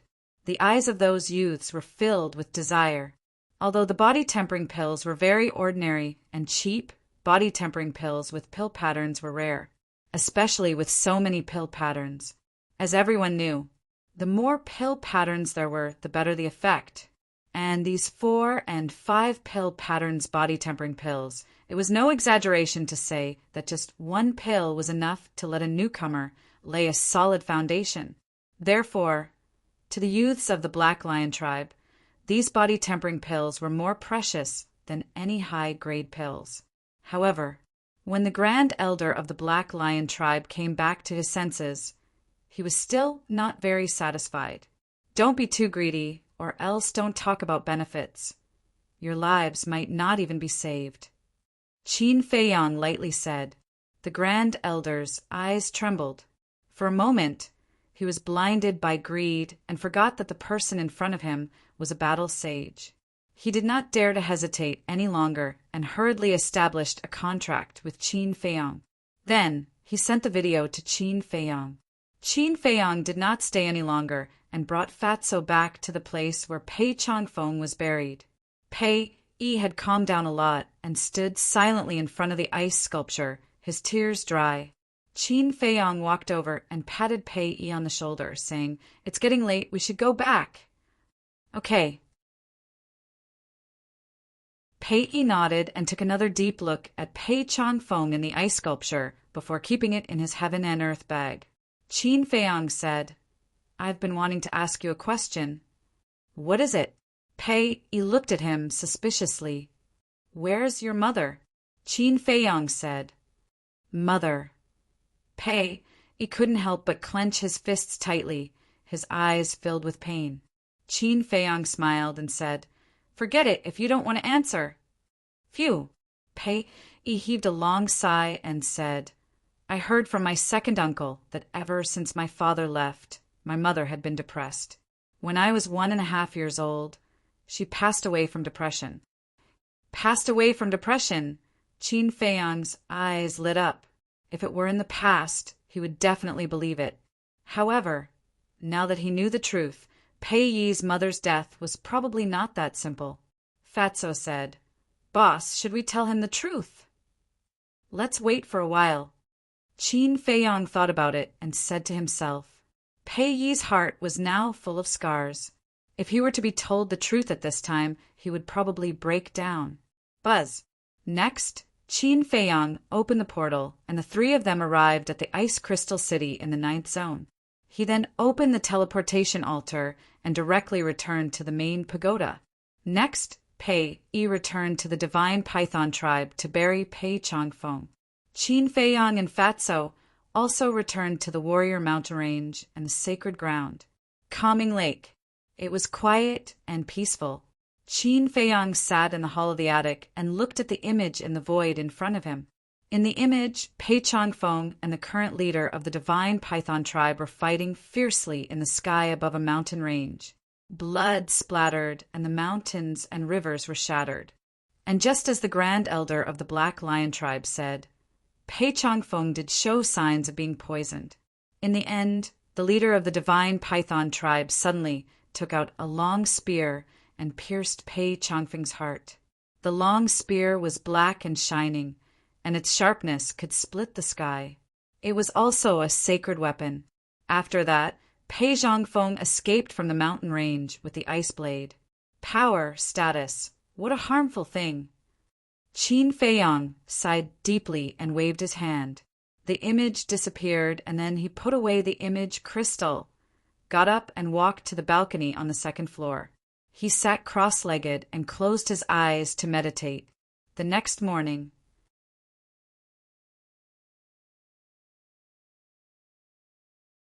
Chapter 979, Dragon Phoenix House.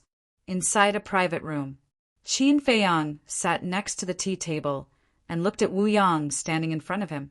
While drinking tea, he asked, "Why did you ask me to come here?" Wu Yang respectfully said, "I have a piece of news. It's about a 7th grade alchemy fire." Qin Feiyang's arm trembled. He put down the teacup and said, "Tell me." Wu Yang said, "Somewhere in Qinghai, a cluster of 7th grade alchemy fire is about to appear." "Qinghai?" Qin Feiyang frowned and asked, "Is this news true?" "It's true," Wu Yang nodded. "Who else knows?" Qin Feiyang asked. Wu Yang said, "According to my father, this alchemy fire was first discovered by the people in the tower, so the people in the tower must know about it." Qin Feiyang frowned. "The people in the tower found it. How did the Qilin tribe know about it?" "To tell you the truth, not only the Qilin tribe, but several other tribes also have people in the tower. And their status is not low. So, as long as it's not a particularly secret, we can basically know it in the first place." Wu Yang said, "So that's how it is." Qin Feiyang suddenly realized. He didn't expect that not only the Mujia, but also the major tribes have spies in the tower. This tower is really a mix of dragons and snakes. Qinghai is a very dangerous place. With my ability, I'm sure I can't get the alchemy fire, so I can only tell you this news. You have to find a way." Wu Yang said. He looked a little nervous. "How dangerous is it?" Qin Feiyang was suspicious. This so-called Qinghai, he has never been there, and even heard very little about it. "I don't know, but I heard from my father that even a war emperor may not return," Wu Yang said. This, Qin Feiyang was surprised. "That's right. Last time, the chief said that there was something for him to deal with, and the destination was Qinghai. Could it be that the thing to deal with is the alchemy fire?" Qin Feiyang lowered his head and pondered for a moment, then looked at Wu Yang and said, "Is there any other news?"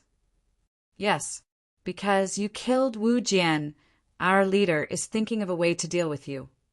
Wu Yang said, frankly speaking, he still felt like he was living in a dream. One had to know that Wu Jian was a genuine 9-star battle saint. Although he had suppressed his cultivation level, it was still unbelievable that he could be killed in an instant by this person. "Deal with me?" Qin Feiyang smiled coldly. He was not surprised at all. Wu Jian was a genius of the Qilin tribe, and his future was limitless. If the leader of the Qilin tribe did not come to find trouble with him, then that would truly be strange. Qin Feiyang said, "When he thinks of a way to deal with me, you have to tell me immediately." No matter how much they disdained the Qilin tribe, they were still a super tribe with countless combat emperors. They had to be on guard. "All right," Wu Yang nodded. Then he looked like he wanted to say something. Qin Feiyang glanced at him and said indifferently, "I like people who are straightforward. Just say what you want to say." Wu Yang gritted his teeth and said, "When can I be free?" "When you fulfill my conditions, you will be free. Take out your image crystal and build a contract bridge. It will be convenient for us to contact each other in the future." Qin Feiyang smiled and took out his image crystal. Wu Yang sighed deeply and helplessly. He also took out his image crystal.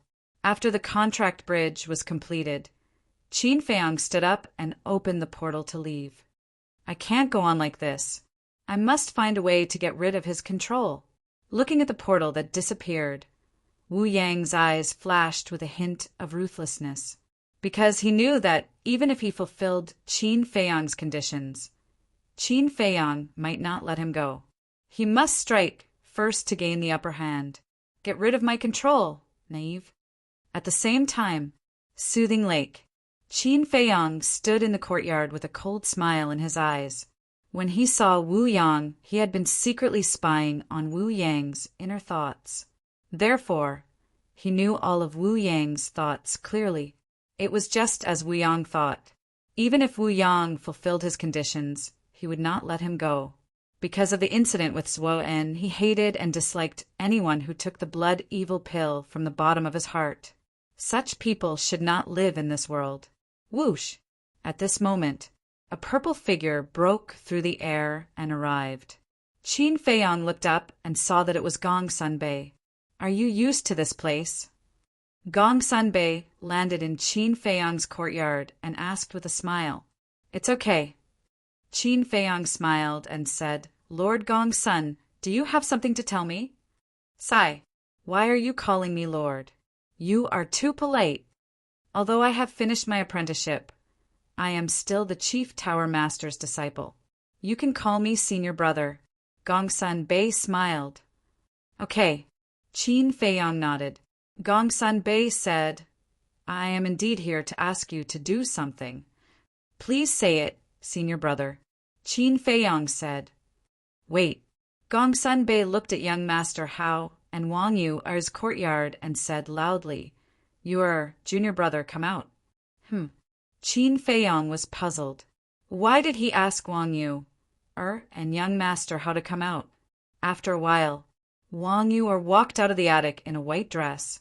Her hair fluttered in the wind, and she looked like a fairy in a painting. She was young and beautiful. She looked at Gong Sunbei and Qin Feiyang.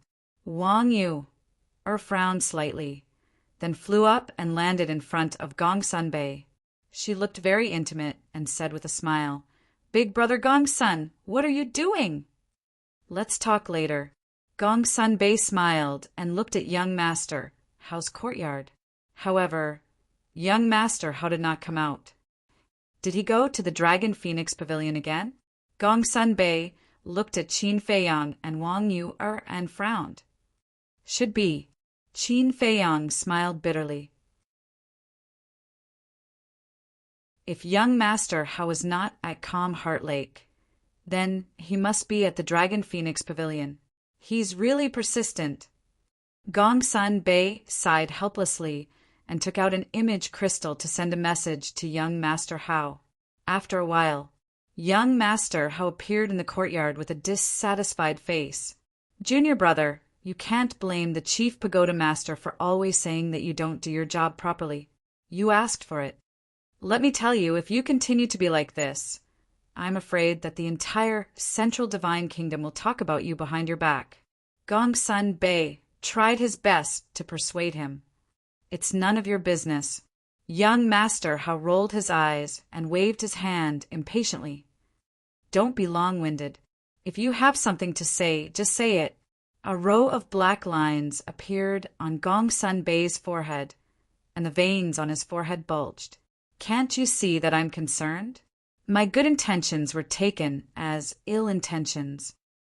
Some time ago, we found a cluster of 7th grade alchemy fire in Qinghai," Gong Sunbei said. As expected, Qin Feiyang's heart skipped a beat, but young Master Hao looked unhappy and said, "It's just a cluster of 7th grade alchemy fire. You can just bring it back. Why do you have to call me back?" Wang Yu also looked suspicious. The 7th grade alchemy fire was no less than a big treasure in Qin Feiyang's eyes, but it was nothing in the eyes of young Master Hao and Wang Yu. Gong Sunbei said, "The Chief Pagoda Master wants the 3 of you to go to Qinghai and bring back the alchemy fire." Qin Feiyang raised his eyebrows.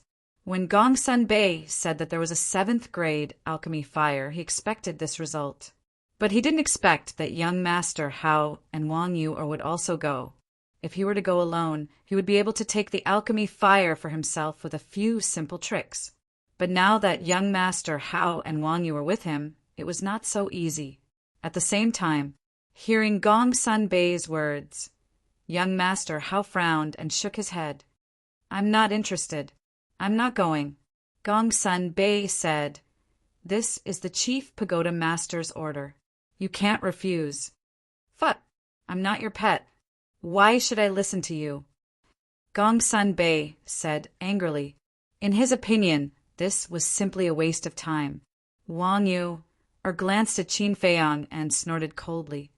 I'm not interested either, especially if I'm going with someone. That's for the best. Because I like to be alone, and I don't like to bring a burden, Qin Feiyang said lightly. Who are you calling a burden? Wang Yu immediately gnashed her teeth. I'm not talking about you. Why are you so agitated? Qin Feiyang shrugged and then said jokingly, Or do you admit that you're a burden?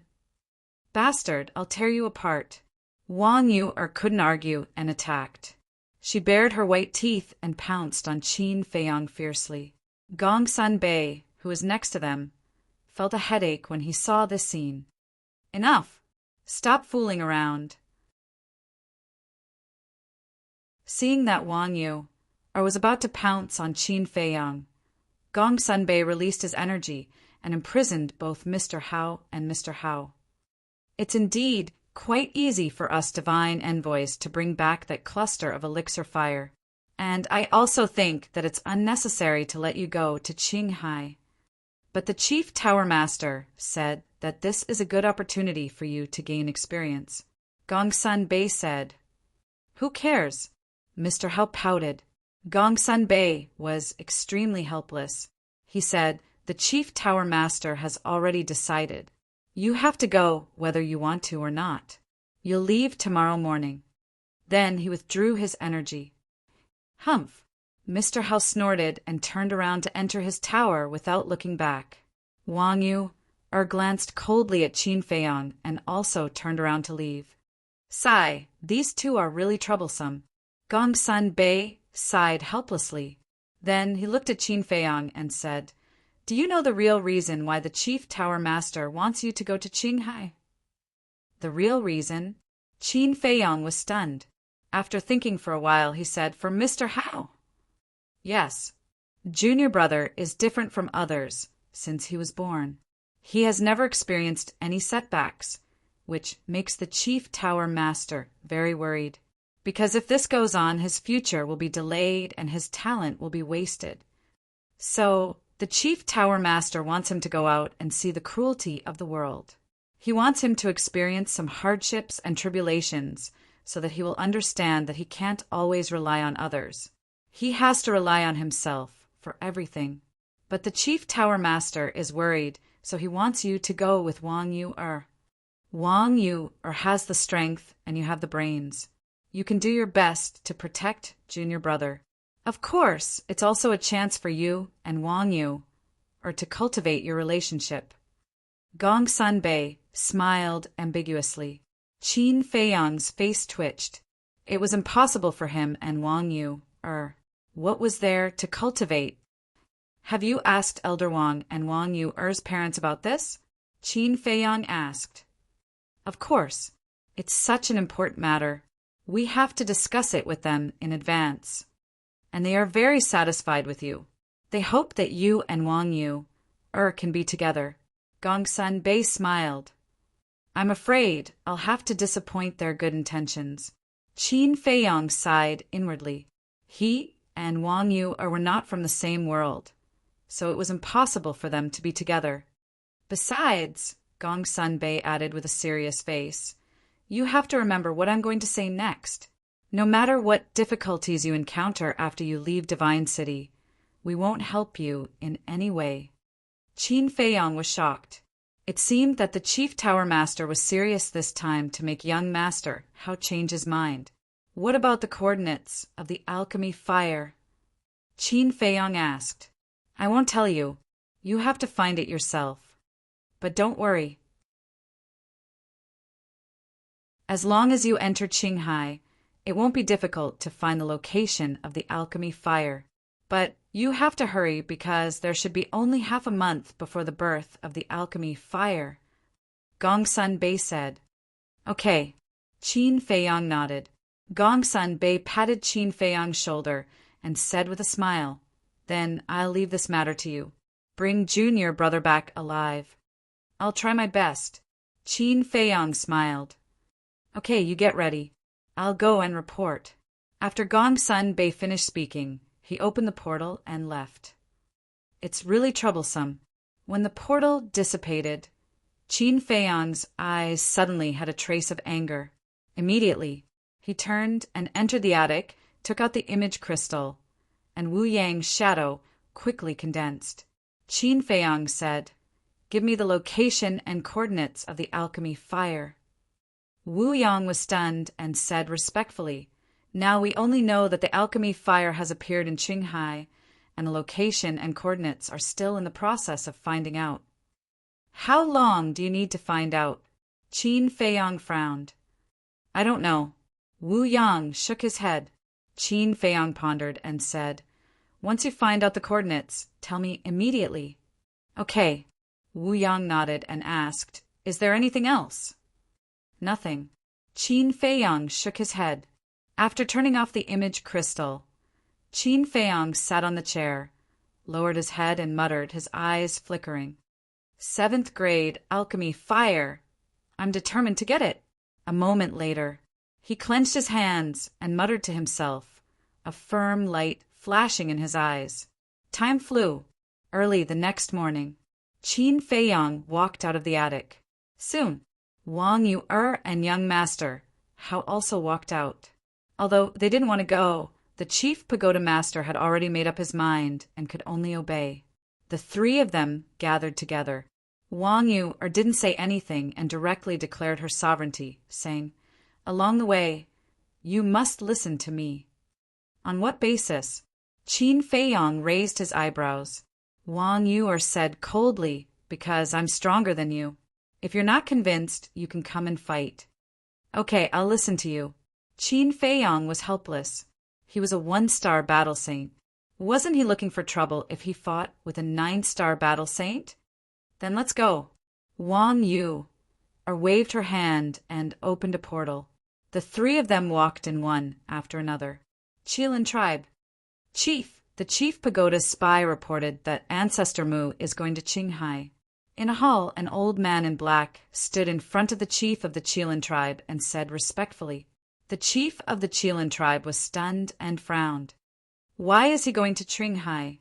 The old man in black said, "It said that the chief pagoda master asked him to bring back the alchemy fire." "That's not right.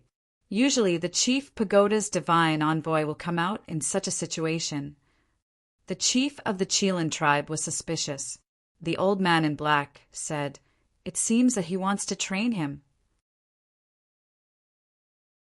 The chief pagoda master didn't even give them the coordinates and asked them to find it themselves. The chief of the Qilin tribe's eyes lit up and said, "Doesn't that mean that this is a great opportunity to kill him?" "Yes, but also no, because Wang Yu and young master are going with him." The old man in black said, "What's the matter? Can't we find a chance to avoid them? In short, we can't let Ancestor Mu come back alive this time. I'll leave this matter to you. Bring back the alchemy fire as well." The chief of the Qilin tribe said with a cold smile on his face. "Okay." The old man in black nodded, then bowed and left. A mysterious tribe. The chief of the divine python tribe was half lying on the chair. He narrowed his eyes as if he was thinking about something. The high priestess stood behind him and gently massaged his shoulders. A moment later, the chief of the divine python tribe suddenly opened his eyes and sat up straight. He said, "I have a feeling that we can't let Ancestor Mu live." The high priestess's delicate body stiffened. She shook her head and said, "No, if the assassination fails, it'll be equivalent to us not fighting and not confessing. Besides, judging from Ancestor Mu's attitude that day, he definitely doesn't know the cause of Big Brother's death." "I understand, but I can't feel at ease if Ancestor Mu doesn't die," the chief of the divine python tribe said in distress. "You're a typical thief with a guilty conscience." The high priestess glared at him helplessly. After pondering for a moment, she said, "How about this? Isn't he going to Qinghai? We'll let Elder Qin follow him first. If there's a chance to kill him in one strike, we'll kill him. If there's no chance, we'll give up decisively." The chief of the divine python tribe's eyes lit up. He said happily, "That's a good idea. I'll go find Elder Qin immediately." With that, he got up and left in a hurry. If you knew this would happen, why did you do it in the first place?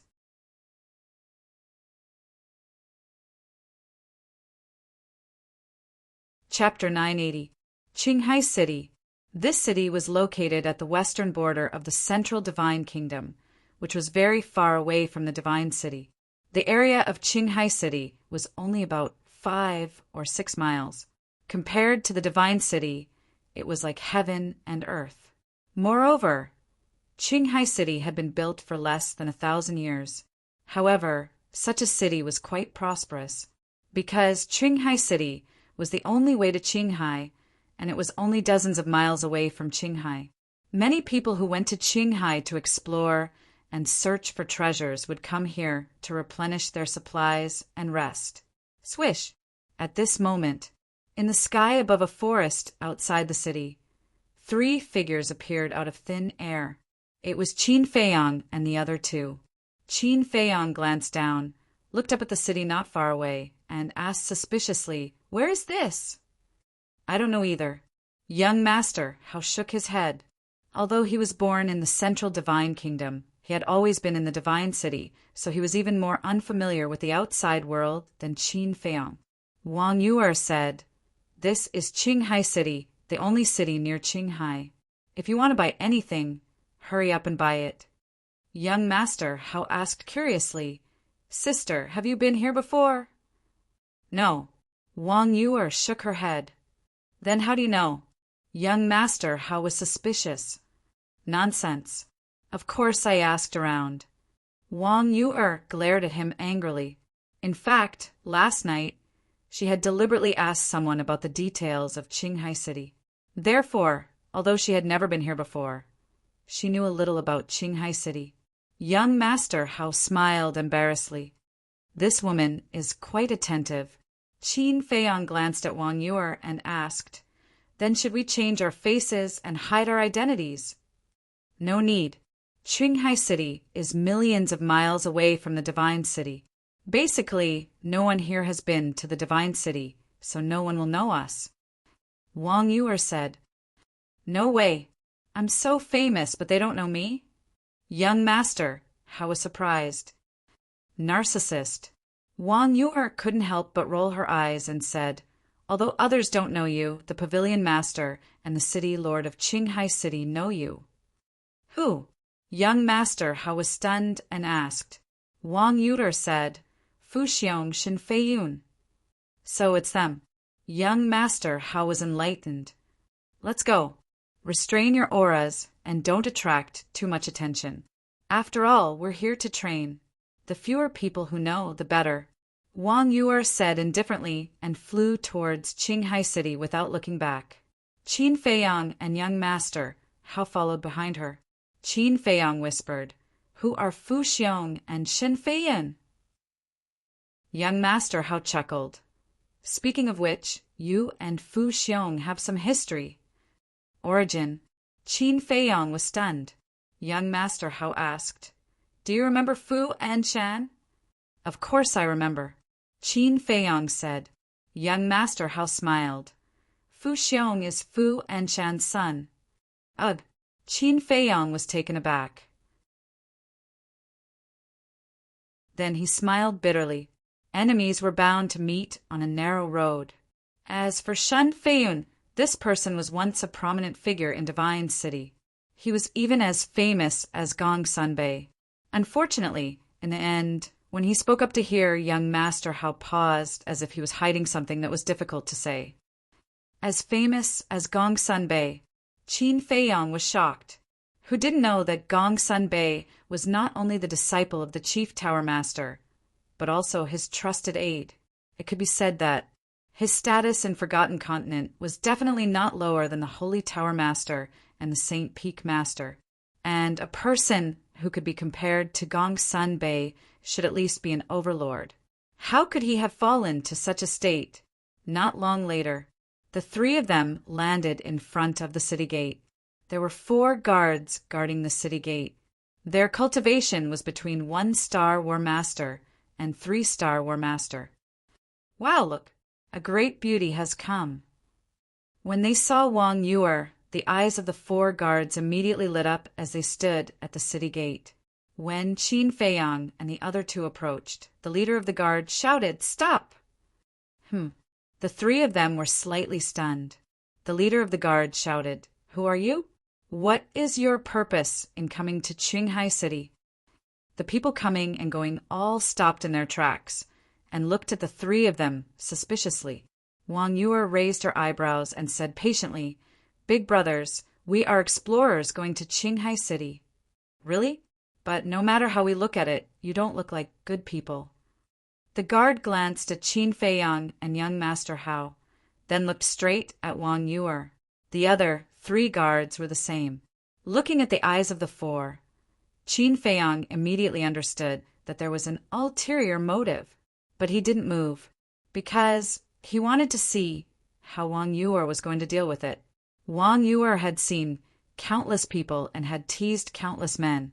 Of course, she could see through the thoughts of the 4 at a glance. A cold light flashed in her eyes as she said, "Then may I ask, how can we prove that we are not bad people?" There was a trace of coldness in her tone. "Search. We want to see if you have any weapons on you. Don't try to resist, because in Qinghai City, no matter how high your cultivation is or how strong you are, you have to follow the rules here." The leader of the guards said very seriously, but his eyes were always glancing at Wang Yuer's chest, "You're courting death." Young Master Hao clenched his hands and said in a deep voice, "What if we don't follow the rules?" "Don't follow the rules?" The 4 guards looked at each other and smiled. The leader's eyes flashed, and he said, "If you don't follow the rules, you'll die, even if you're the king of heaven." Arrogant. Young Master Hao was furious. Qin Feiyang grabbed him and said with a smile, "Don't be anxious. We'll make a move when Wang Yuer can't handle it." Young Master Hao was stunned, and his eyes immediately became strange. He said through voice transmission, "Brother, she's your fiancée now. Are you going to watch her being teased by other men in public?" Qin Feiyang pursed his lips. "Fiancé? He didn't have such luck. You 2 bastards, are you still men?" At the same time, seeing Qin Feiyang and Wang Yuer remain indifferent, Wang Yuer's heart also surged with anger. "Didn't you tell us to listen to you? Without your permission, we wouldn't dare to move. Brother Hao, don't you think so?" Qin Feiyang said with a faint smile. Young Master Hao's face darkened, and he said angrily, "Brother, you're being immoral. It's fine if you want to fight with her, but why drag me into it? Are you stupid? Can't you see that I'm fighting for the right to speak for us? You can't expect us 2 men to listen to a woman, can you?" Qin Feiyang said. "I see."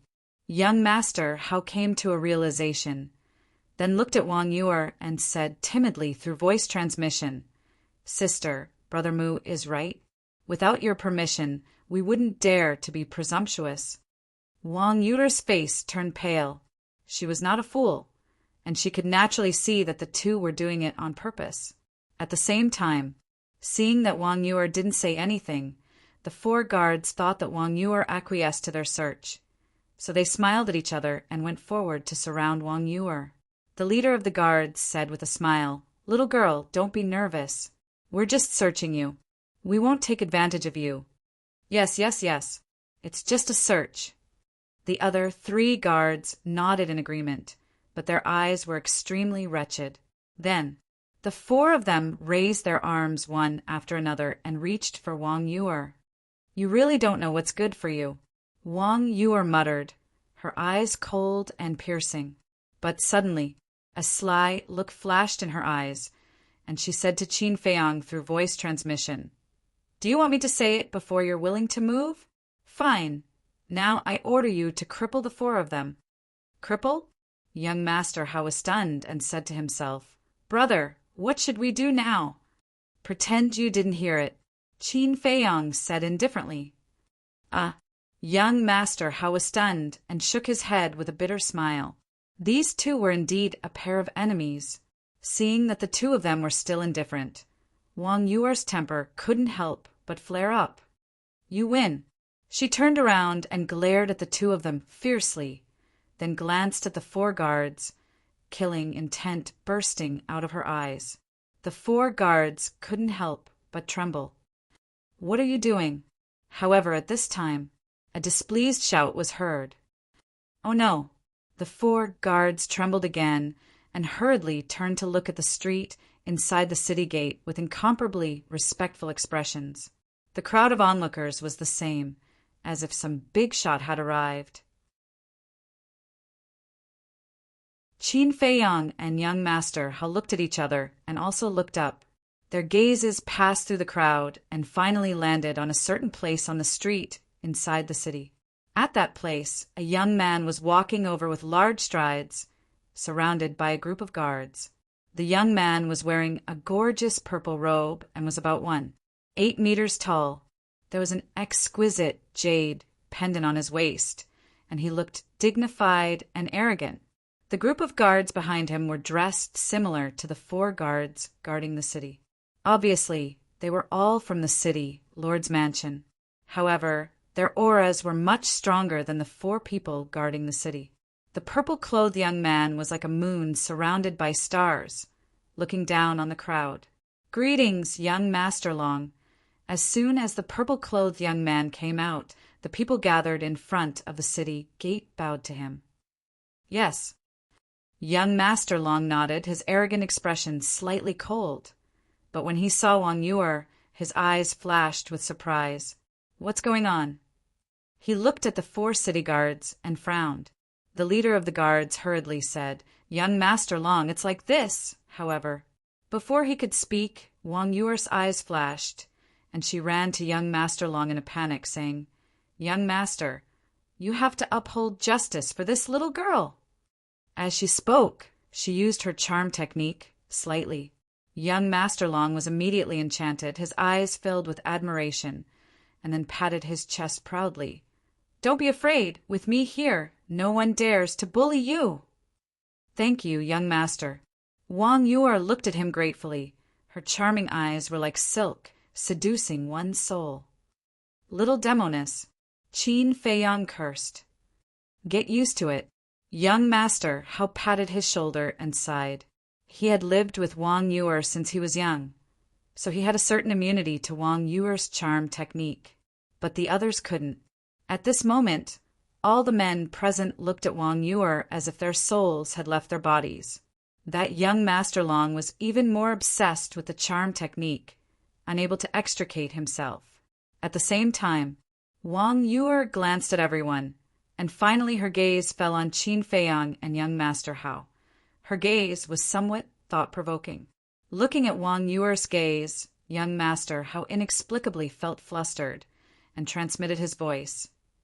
Brother Mu, I have an ominous premonition. Me too, Qin Feiyang muttered.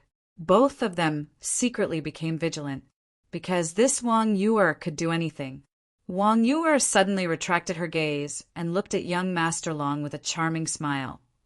Young Master, didn't you want to uphold justice for me? Why aren't you saying anything? Yes. Young Master Long suddenly came back to his senses, and then nodded repeatedly, looking at the 4 guards, who said angrily, You 4 men actually bullied a woman in broad daylight. This is too much. Young Master, this is a misunderstanding. The 4 of them trembled physically and mentally and hurriedly knelt on the ground. Misunderstanding? Do you think I don't know what you're thinking?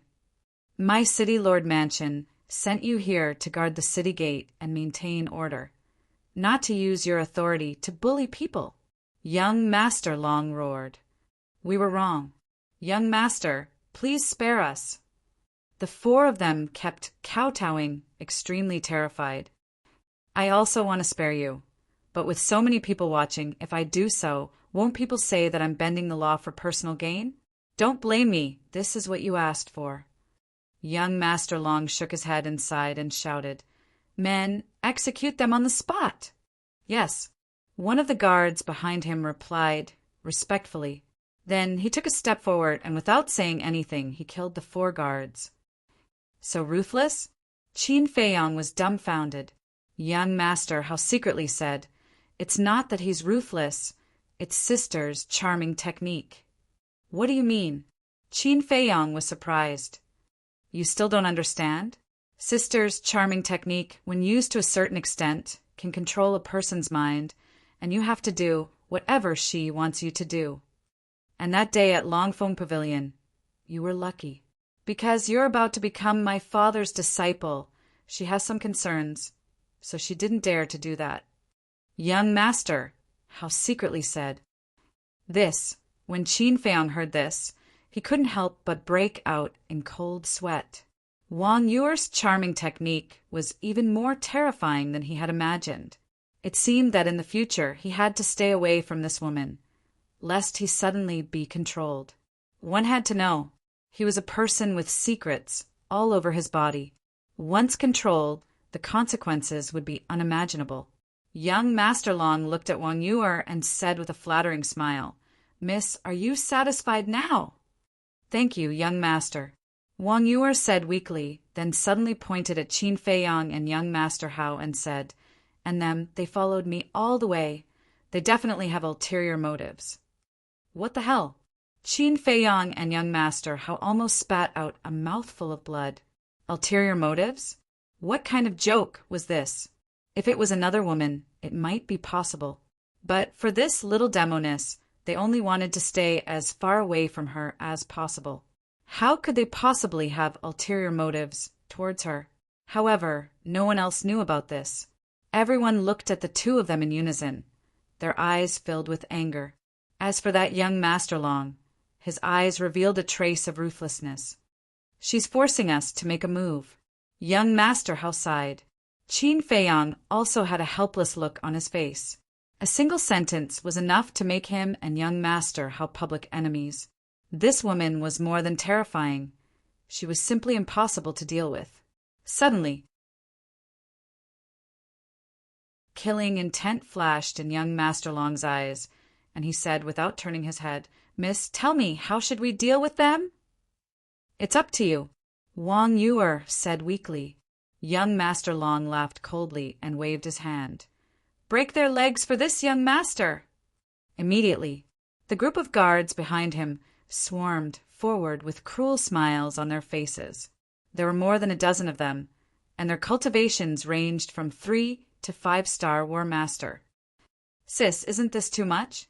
Young Master Hao sent a sound transmission, sweeping his gaze across the guards, his brows tightly knitted. "Humph, you asked for it."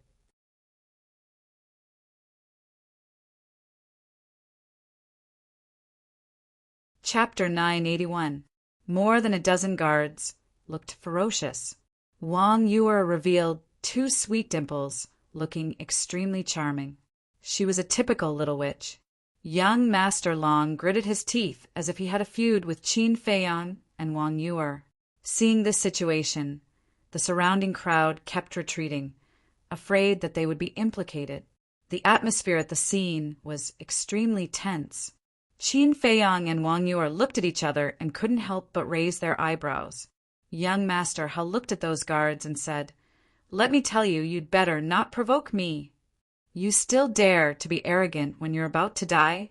Young Master Long looked surprised and then said to those guards, "Be gentle, don't kill them. I want to have fun today." "Okay." More than a dozen guards nodded, their faces full of mockery and ridicule. There are so many people who want to die. Young Master Hao's eyes turned cold, and his saint aura roared in all directions.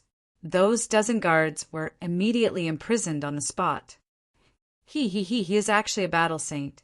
Young Master Long was shocked. Under young Master Hao's saint aura, those guards felt as if they were in the abyss, and their bodies turned cold. I said, "Don't provoke me." Young Master Hao roared, and his saint aura suddenly surged. More than a dozen guards exploded on the spot, and blood splattered in the sky. Everyone's faces turned pale with fright. Wang Yuer was also shocked. Obviously, she didn't expect young Master Hao to kill them directly. Only Qin Feiyang looked as if nothing had happened. Although he hadn't known young Master Hao for long, he had already known young Master Hao's character. Don't be fooled by young Master Hao's usual sloppy appearance. In fact, there was an inviolable arrogance in his bones. Therefore, when dealing with this person, one had to use the right method, or one would get into trouble. And this young Master Long, relying on the power behind him, repeatedly provoked him. As the son of the chief Tower Master, he definitely couldn't tolerate it. How dare you? How dare you kill my guards? Do you know who I am? Do you know how big a mistake you have made? Young Master Long didn't realize that he had hit an iron plate this time. After coming back to his senses, he immediately shouted at young Master Hao in a stern voice. You're still excited? Young Master Hao raised his eyebrows, crossed his arms in front of his chest, and laughed. You are the first one who dares to talk to me like this. I have to admire your courage. Who do you think you are? Young Master Long was not to be outdone. Qin Feiyang frowned. Young Master Hao had already displayed his strength. Yet this person still dared to continue challenging him? It seemed like this young Master Long really had someone backing him up. Who am I? In the meantime, young Master Hao was stunned. As the son of the dignified Chief Tower Master, when had he ever been humiliated like this? Was this person tired of living? Murderous intent flashed in his eyes as he landed in front of young Master Long. What do you want to do?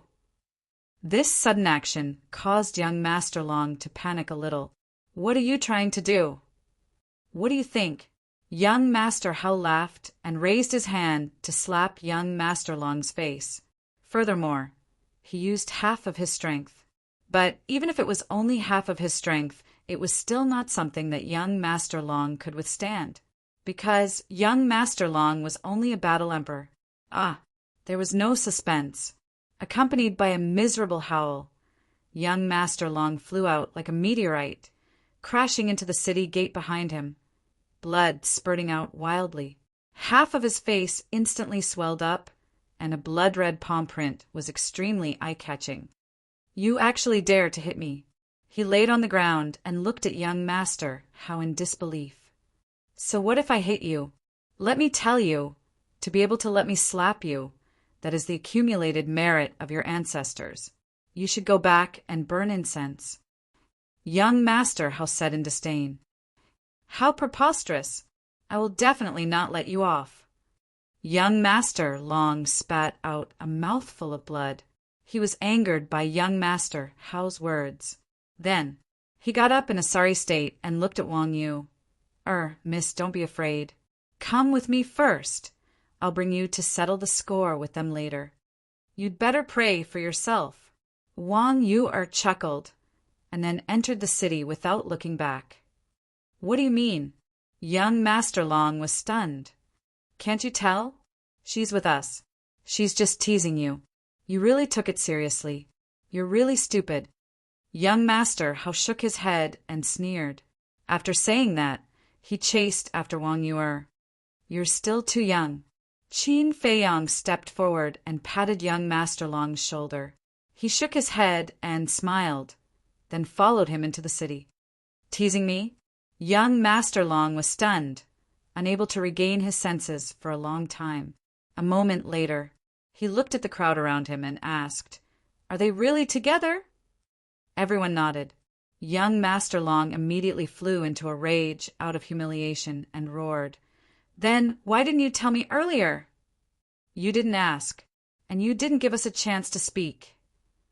Everyone muttered in their hearts. At the same time, they were very nervous.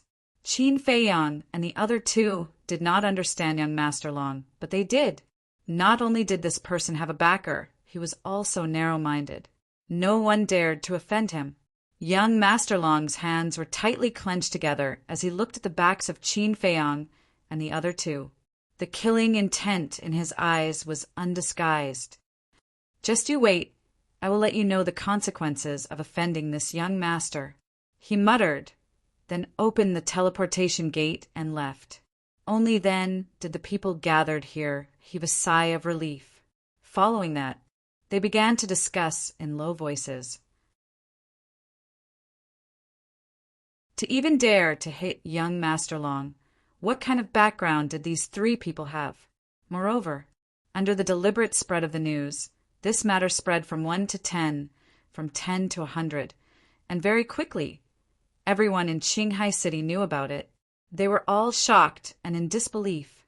On a bustling street, Qin Feiyang and the other two walked side by side. When the pedestrians who came and went saw them, they couldn't help but take a few more glances. It spread throughout Qinghai City so quickly. It really is, as the saying goes, good things don't go out, but bad things travel 1,000 miles. Young Master Hao shook his head. Qin Feiyang laughed. This also means that young Master Long's background is not small. No matter how great his background is, can he compare to me? Young Master Hao disdained. Qin Feiyang smiled helplessly. In this forgotten continent, other than the Mu family, there really wasn't any hedonistic son who dared to compare family background with young Master Hao. Young Master Hao looked at Wang Yu, who was walking in the middle, and frowned. Sis, you've caused enough trouble. Shouldn't you tell us now? Why did you bring us to Qinghai City? I'm causing trouble? Wang Yu laughed out of anger and said, From what you're saying, you're blaming me. Did I say that? Young Master Hao had an innocent look on his face. Humph. Don't think that I don't know what you guys want to do. Let me give you a piece of advice. All of you better behave yourselves. Wang Yu coldly snorted. Young Master Hao said powerlessly, Yes, you're the best, you're the biggest, you can say it now. Didn't I say it already? We came to Qinghai City to prepare for going to Qinghai City. According to what I heard last night, Qinghai City is very big, and there are very few islands. Without an island, we won't be able to land. So for safety's sake, before we go, we must first buy a few water avoidance pearls. Wang Yu said, and Wang Yu, his attentiveness, once again made Qin Feiyang have a whole new level of respect for her. Indeed, water avoidance pearls were indispensable when going on an adventure in the sea, because there was a lot of water pressure in the deep sea.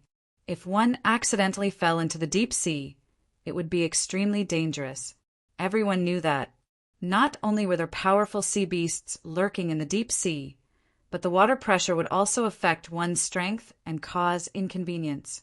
But it would be different with water avoidance pearls. The water avoidance pearls could isolate the water pressure, allowing one to be as relaxed in the deep sea as on land. Water avoidance pearls? Young Master Hao frowned and said, Then why didn't you say so earlier? The old man has a lot of them. I'll just go and ask him for a few.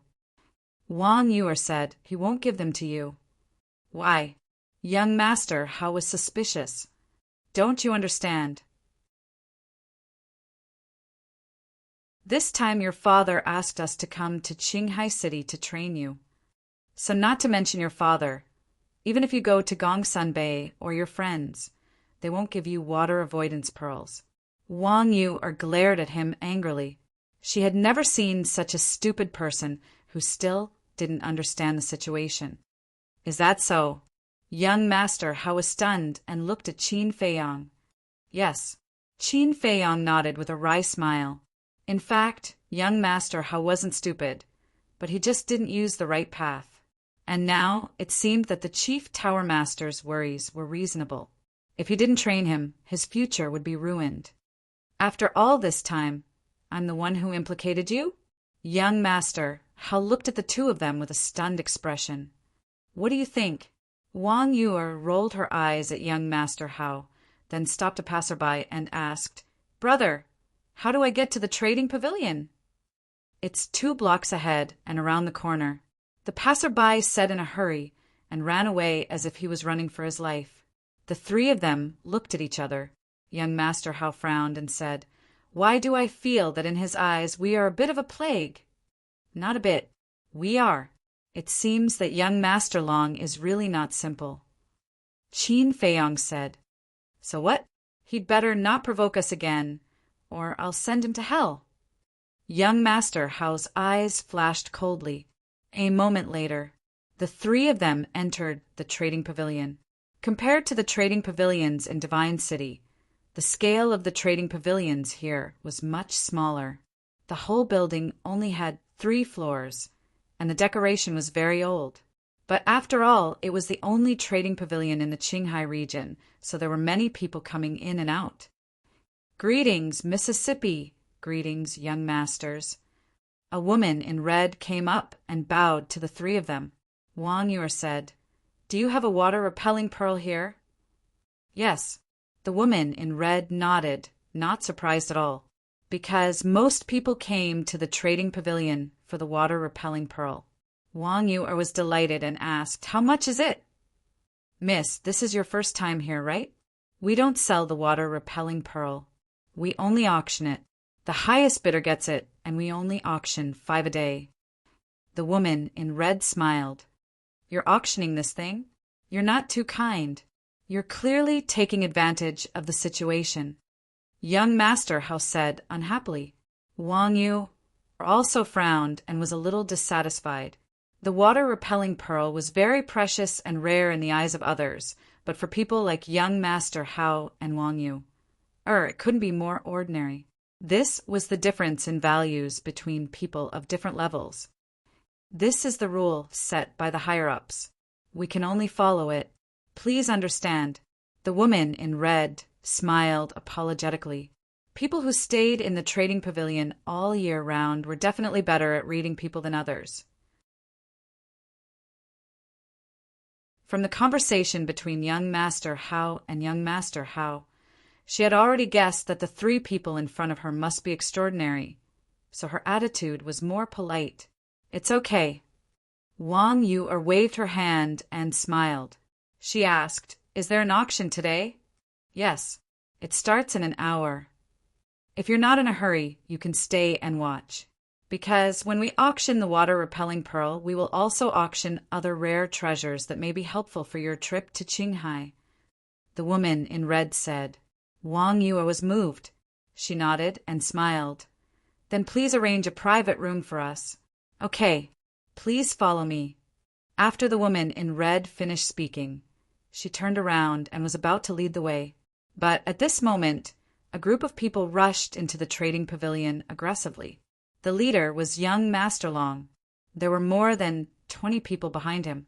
They were all middle-aged, burly men. Their bodies were burly, and the aura they emitted was between 7 and 9 Star War Masters.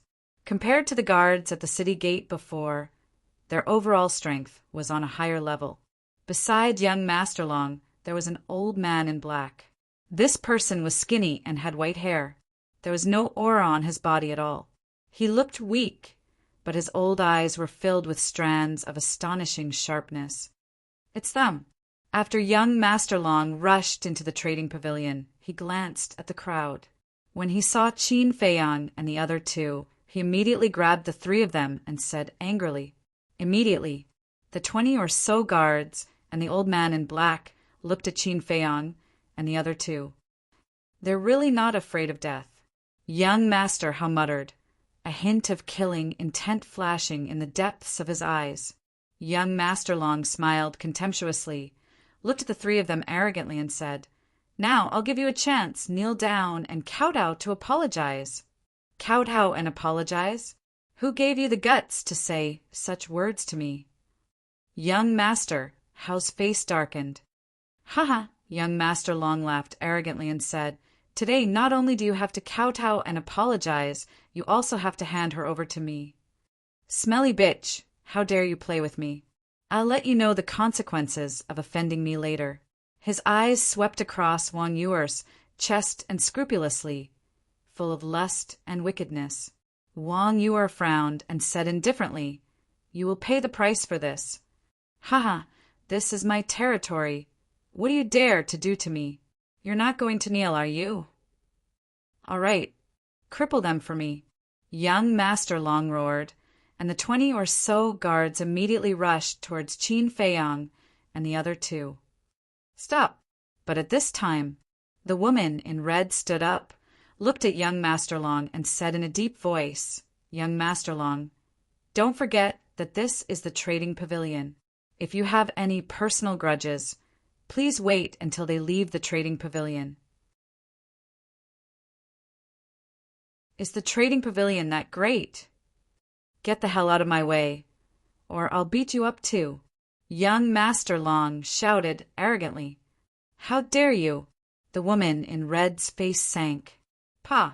However, before she could finish her sentence, young Master Long took a step forward and slapped the woman in red's face.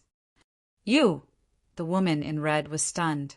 Although she was only a staff member of the trading pavilion and couldn't be compared to young Master Long, in Qinghai City, no one had ever dared to cause trouble in the trading pavilion. Not to mention the people in the trading pavilion. Young Master Long waved his hand and sneered. Bitch, I'll ask you one more time. Are you going to get out of my way or not? They are guests of my trading pavilion. Don't even think about touching them. I will immediately report this matter to the pavilion master and ask him to make a decision. The woman in red took out an image crystal. You're courting death. Young Master Long was furious. He slapped away the image crystal of the woman in red and then slapped her again. The woman in red's beautiful face turned pale. Young Master Long was a famous playboy in Qinghai City, so she understood him. Although he was usually very arrogant, he was still honest every time he came to the trading pavilion. But he didn't expect him to be so crazy today. You've gone too far.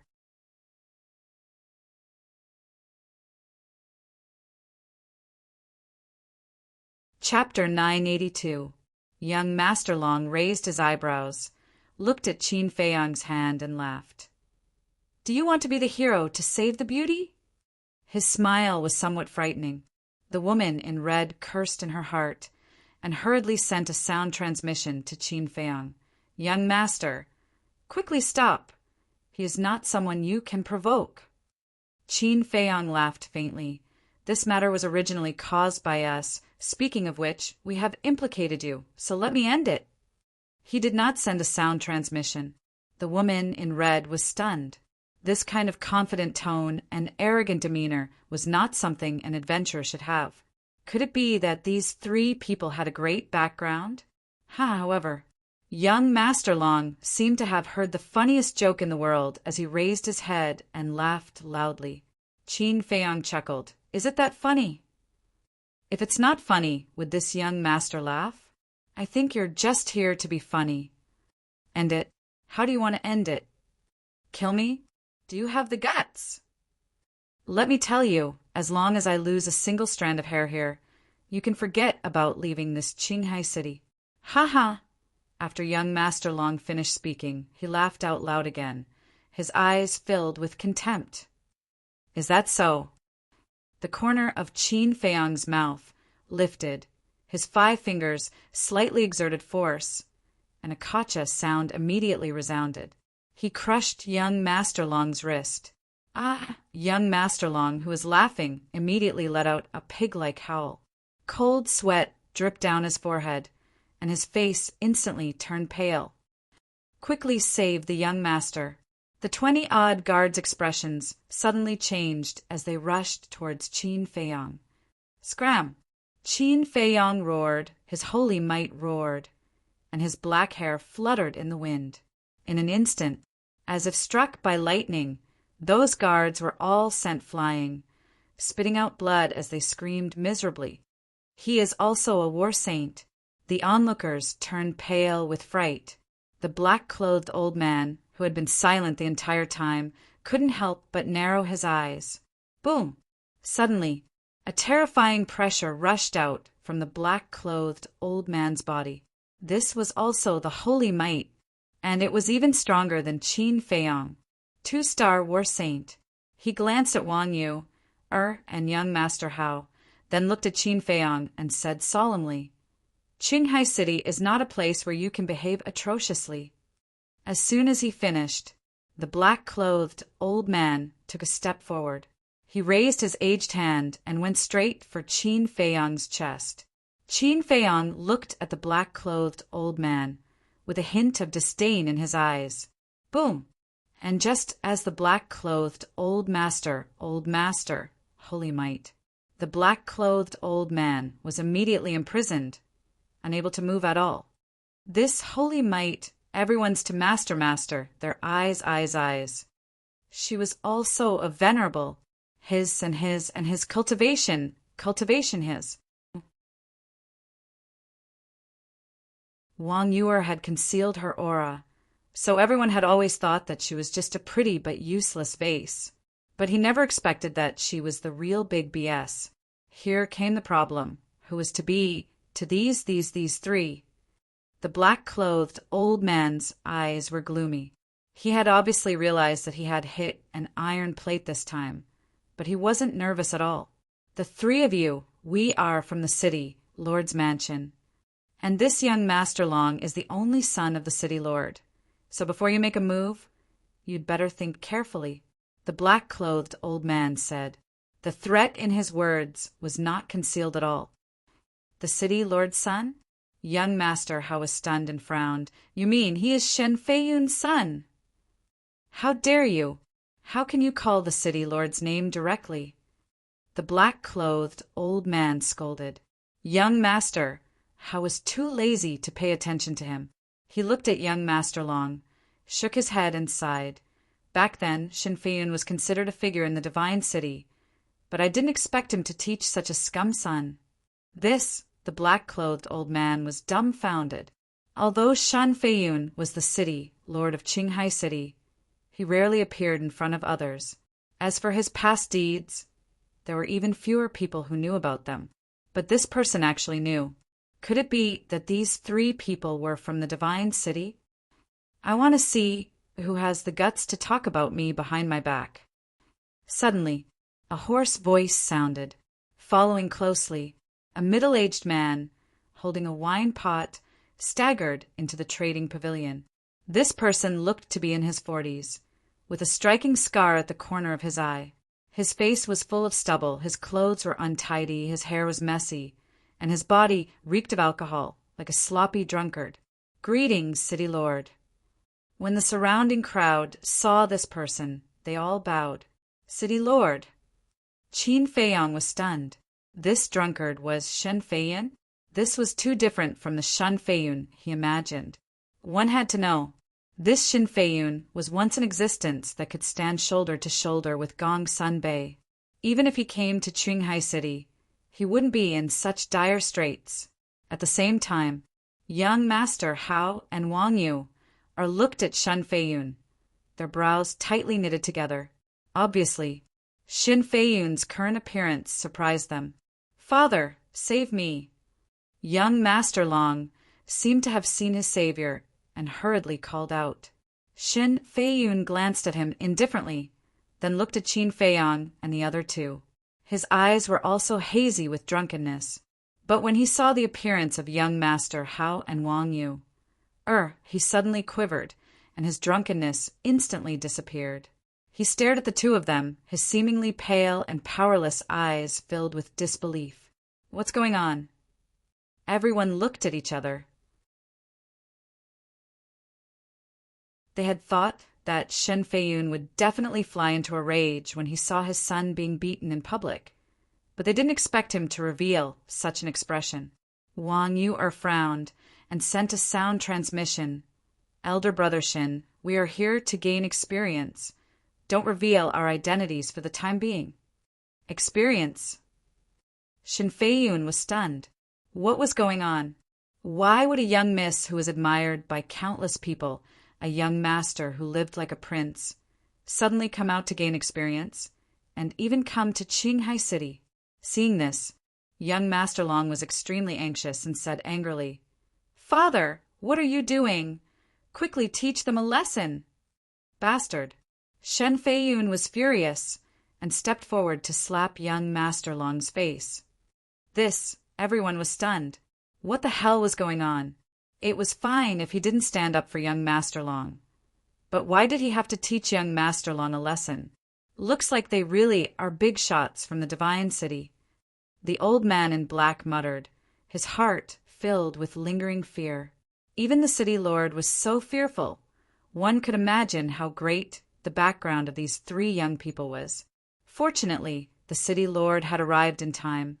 Otherwise, this matter would have blown up, and without any suspense. Young Master Long was also stunned by this slap.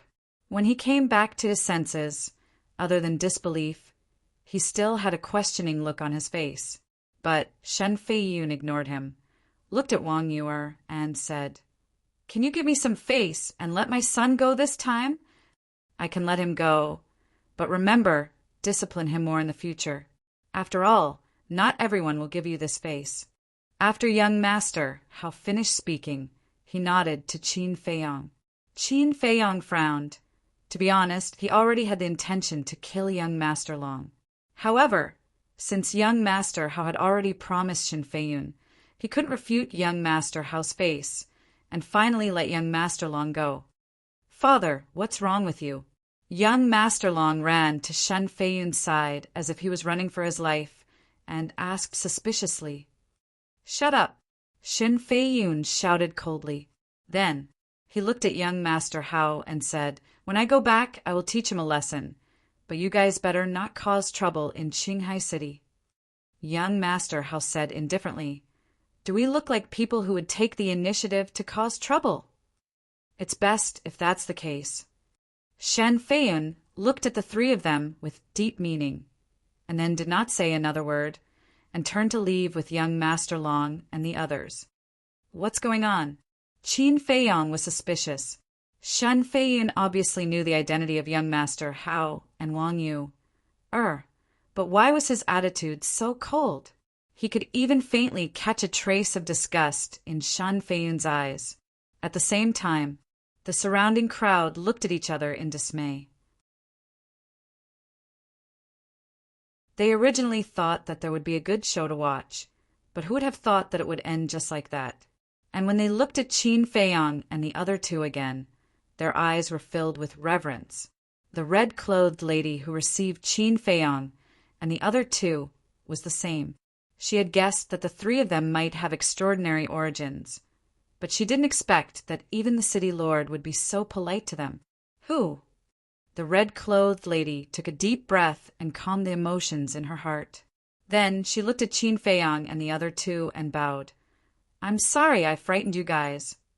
Wang Yuer said, "We were the ones who caused you to be slapped by him. We should be the ones apologizing. Miss is too polite. Anyone who comes to the trading pavilion is an honored guest of our trading pavilion. Of course, we have to do our best to protect the safety of our guests." The red-clothed lady laughed. Qin Feiyang and the other two were surprised. They didn't expect the trading pavilion of Qinghai City to be so protective of their guests. If it was the trading pavilion of the Divine City, the people of the trading pavilion would probably only stand behind young Master Long. Fu Anshan was the best example. Back then, Qin Feiyang and the others entered the trading pavilion. Later, Guoming brought people to cause trouble. In the end, Fu Anshan helped the people of the Scorpion tribe to bully them. "Let's go. I'll take you to the VIP room," the red-clothed lady said. "Thank you." Wang Yuer nodded and smiled. Thus, the three of them walked to the second floor under the guidance of the red-clothed lady. "Brother Hao, didn't you say that the pavilion master of Qinghai City's trading pavilion, Fu Xiong, is Fu Anshan's son?" Qin Feiyang frowned. "That's right." Young Master Hao nodded and asked suspiciously, "What's wrong?" Qin Feiyang said, "It's nothing. I just feel that Fu Xiong's management is pretty good." There was an old saying that went like this, like father, like son. Before coming to the trading pavilion, he thought that Fu Xiong was the same as Fu Anshan, a petty person who only cared about benefits. But now, it seemed that wasn't the case, because the quality of the staff was related to the person in charge. The better the quality of the person in charge, the better the quality of the staff. Although he hadn't seen Fu Xiong with his own eyes, from the red-clothed lady's character, it wasn't difficult to see that Fu Xiong should be a good person. Therefore, it was this contrast that made Qin Feiyang unable to adapt for a while. Of course,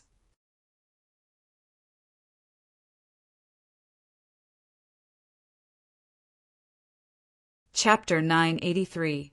City, Lord's Mansion. In a certain hall, Shen Feiyun was leaning against a chair, still holding a wine pot in his hand. The old man in black stood respectfully at the side. As for young Master Long, he sat opposite Shen Feiyun with his legs crossed. He looked at his father with a trace of disgust. A moment passed. The old man in black couldn't help but ask, "City Lord, who exactly are they?" Shen Feiyun remained silent. Another moment passed. He raised his head and looked at young Master Long and said, "Their identities are not simple. Don't provoke them anymore." "Provoke?" Young Master Long raised his eyebrows and said angrily, "Are you blind? Can't you see that they provoked me first? Impudent! Who are you talking to?" Shen Feiyun was furious. "I'm talking to an alcoholic." "No, calling you an alcoholic is too flattering. Do you know how many people are talking about you behind your back? You're a good-for-nothing. I feel embarrassed to have a father like you. Do you know that?" Young Master Long slapped his face and said in disgust, "Bastard." Shen Feiyun was unable to restrain his anger and went forward to slap him.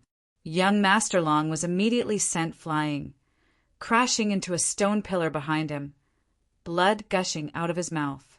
However, he was not afraid at all. He stood up and shouted, "Hit me, continue. Other than hitting me, what else can you do? If you have the ability, then beat me to death today. Do you think I don't dare?" Shen Feiyun was furious and walked towards young Master Long angrily. Seeing that the situation was not good, the old man in black hurriedly went forward and grabbed Shen Feiyun, saying, "Lord, even a vicious tiger will not eat its cubs. Calm down." Young Master Long said, "Uncle Nya, let him go. Anyway, I don't want to live anymore, so I might as well let him beat me to death. He can only find a sense of accomplishment on me." "Young Master, stop talking. My lord, please calm down. We're all family. Why do you have to make such a fuss?" The old man in black tried his best to persuade him. "Family?" Young Master Long sneered and said, "Seeing me being beaten up but not even daring to let out a fart, is this still a family? I think they're worse than outsiders." "What do you know? Do you know who they are?" Shen Feiyun shouted, "I don't know who they are, but I know that I have a cowardly and incompetent father." Young Master Long sneered. "Bastard." The furious Shen Feiyun blasted the black-clothed old man away with a palm strike and slapped young Master Long's face. "I'll tell you who they are now. The person who killed your guards at the city gate is the son of the chief tower master. Young Master, how? That woman is Wang Su's granddaughter and the daughter of the St. Peak Master and the Sanctum Master. As for the person who crushed your wrist, he is called Ancestor Mu. He is the direct disciple of the Chief Pagoda Master. He is also engaged to Wang Su's granddaughter. He and young Master, how are like brothers? Tell me now, how can I help you?" Chief Pagoda Master shouted. "What? He actually has such a great background." The black-clothed old man was dumbfounded when he heard this. Young Master Long was also dumbstruck. Who would have thought that the origins of these three people would be so terrifying? The son of the chief Tower Master, the Tower Master's personal disciple. She was the daughter of the St. Peak Master and the St. Tower Master. Any one of these identities was enough to kill him in seconds. I told you not to cause trouble, but you didn't listen. Now you've hit an iron plate? Let me tell you, if it weren't for my face, you would have been dead long ago. You really are a good-for-nothing. Old Nya, watch him for me. Before young Master Hao and the others leave, don't let him take half a step out of the city, Lord's mansion." Shen Feiyun scolded angrily and then instructed the black-clothed old man before leaving angrily with the wine jug. "Yes, I'm a good-for-nothing. But have you ever taught me well? Have you ever cared about me? You only know how to drink all day and do nothing. I'm like this because of you. You'd better drink yourself to death as soon as possible." Young Master Long roared at Shen Feiyun's back. The black clothed old man sighed and said, "Young master, the Lord also has his difficulties. You should speak less." "Humph!" Young Master Long snorted coldly, his eyes flashing with shocking murderous intent, and said sternly, "So what if he's the son of the chief tower master? If he dares to provoke me, I will still make him pay the price." The black-clothed old man's face changed and hurriedly said, "Young master, this won't do. Please don't act recklessly." "Why do you care? Scram!" Young Master Long pushed the black-clothed old man away, opened the teleportation door, and walked in without looking back. Trading pavilion. The woman in red brought Qin Feiyang and the other two into a VIP room. The VIP room was about 5 or 6 meters long, and the decorations were simple and elegant. In the middle there was a tea table, surrounded by a few chairs neatly arranged. In front of him was a transparent floor-to-ceiling window, allowing him to clearly see the situation outside the auction house. "Please take a seat." After the woman in red finished speaking, she walked to the tea table. There was a tea set on the tea table. She squatted on the ground and prepared to make tea. Wang Yue laughed. "You can go and do your work. We can do it ourselves." "All right, I'll keep guard outside. If there's anything, just call me." The woman in red was very sensible. She got up and walked out of the VIP room, closing the door. The auction would begin in a while. Qin Feiyang glanced at the auction house, then laid on the chair and closed his eyes to take a nap. Suddenly, young Master Hao sighed. "I really didn't expect Qin Feiyun to become like this." "Yeah. This is too different from the Qin Feiyun we know." Wang Yue nodded. Qin Feiyang opened his eyes, looked at the two of them, and asked, "What kind of person was Qin Feiyun in the past?" Young Master Hao said, "A person respected by the world, but also a pitiful person." "What do you mean?" Qin Feiyang became more and more curious. Back then he was extremely talented, and together with Gong Sunbei, they were known as the two heroes of the main pagoda. His future was limitless. At that time, both of them wanted to become my father's disciple. But you also know that the main pagoda has rules. One must obtain the inheritance of a certain main pagoda master in the land of inheritance in order to become the current main pagoda master's disciple. Later, my father brought them to the land of inheritance, but the person who obtained the inheritance in the end was Gong Sunbei. "Young Master Hao said," Qin Feiyang said in surprise, "just because of this blow he left the divine city."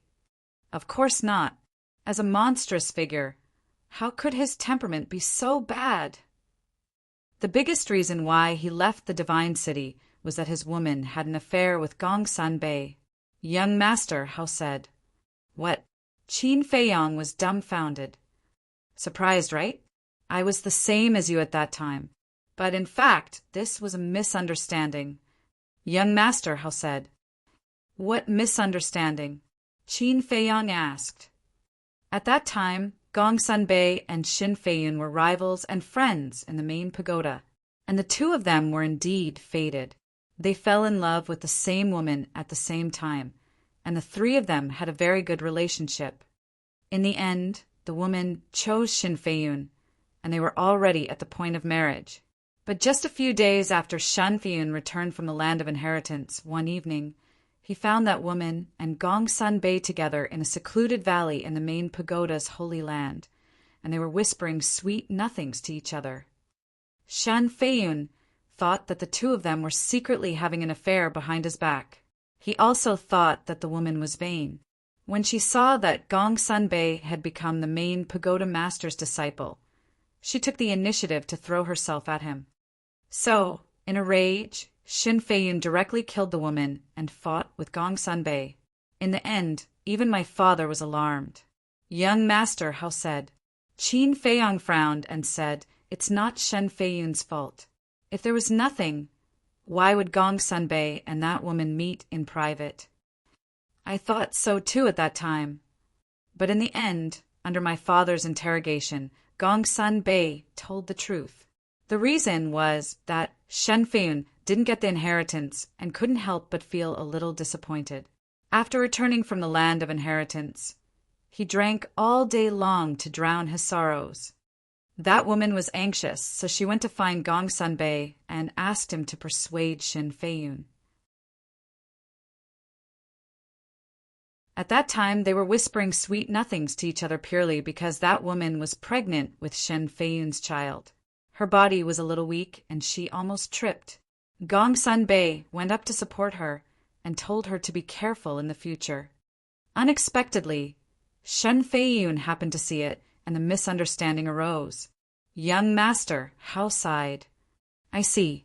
Qin Feiyang suddenly understood and asked, Does Shin Feiyun know the truth? Yes. Young master Hao nodded. Qin Feiyang said, Then he must be very regretful.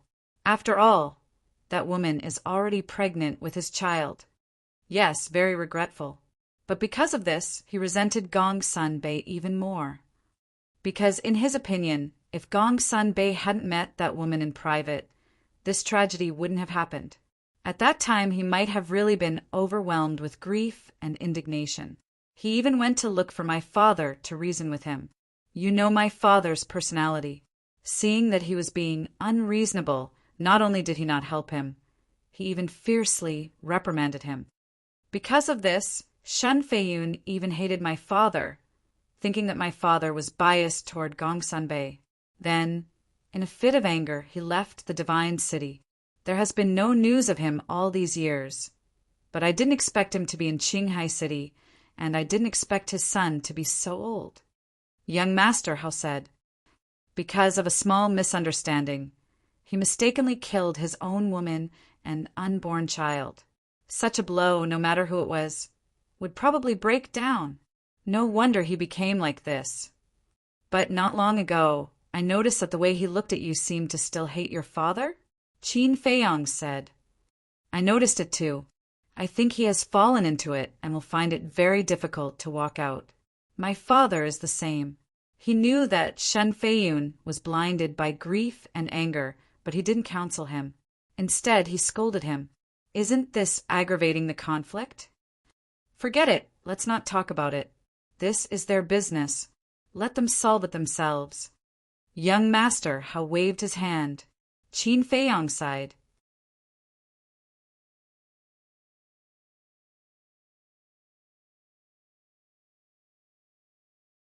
Chapter 984. At the same time, in the lounge of the trading pavilion, a capable middle-aged man sat in front of the coffee table, slowly drinking tea. Opposite this person, there was a thin young man who was also a staff member of the trading pavilion. He was saying something to the middle-aged man. Sir, that's what happened. A moment later, the thin young man finally finished speaking. There are still people in Qinghai City that Shin Feiyun is afraid of. The middle-aged man's eyes were filled with surprise as he asked, What do those 3 people look like? The thin young man waved his hand, his battle chi surged, and 3 phantoms condensed. It was Qin Feiyang and the other 2. The middle-aged man looked at the phantoms of the 3 people, and his gaze immediately became dull. The teacup in his hand fell to the ground and shattered into pieces. What's wrong, sir? The thin young man was shocked and asked. Impossible. Why would they appear in Qinghai City? The middle-aged man acted as if he didn't hear anything as he muttered to himself, his face full of disbelief. The thin young man was also more and more surprised. Suddenly, the middle-aged man looked at the thin young man and asked, Where are they now? VIP room, 17 of the auction house. The thin young man said. The middle-aged man pondered for a moment, then waved his hand and said, I understand. You can leave first. Yes, the thin young man respectfully replied, then bowed and left, closing the door. The middle-aged man also lowered his head and pondered. Dong dong. Soon, there was a knock on the door. The middle-aged man took a deep breath, looked up at the door and said, Please come in. The door opened, and a purple-clothed young man strode in. It was young Master Long, nephew. Why are you here? The middle-aged man looked at young Master Long in surprise. Don't mention it. After young Master Long closed the door, he shook his head angrily and walked up to sit opposite the middle-aged man. The middle-aged man's eyes flashed as he smiled and said, "Could it be that nephew is still brooding over what happened before?" Young Master Long was stunned and frowned. "Uncle Fu also knows?" The middle-aged man said, "It's such a big matter, it's hard for me not to know." Young Master Long said angrily, "That's good, help me judge. Isn't my father very incompetent?" The middle-aged man hesitated, not knowing how to answer. "Yes. I admit that their identities are indeed frightening, but there's a good saying, the heavens are high and the emperor is far away. Why are you so afraid of them?" The more young Master Long spoke, the angrier he got. The middle-aged man was stunned and said, "You already know their identities." "Yes, my father said so." Mr. Dragon nodded and asked, "Uncle Fu, do you know who they are?" "Of course I know." The middle-aged man smiled. Young Master Long said, "Then can you think of a way to help me vent my anger?" The middle-aged man was stunned. He shook his head and smiled bitterly. "Nephew, aren't you making things difficult for Uncle? Even Uncle Fu is scared of you." Young Master Dragon raised his eyebrows. "I can't be afraid. Nephew, listen to your uncle. Don't think about revenge anymore. We can't afford to offend the three of them." The middle-aged man sighed. "I can't afford to offend him," young Master Long muttered as strands of fierce light suddenly burst out from his eyes, and he said, "I won't stop until I vent my anger." "Why are you so stubborn? If you continue like this, Uncle will be angry." The middle-aged man said with a straight face.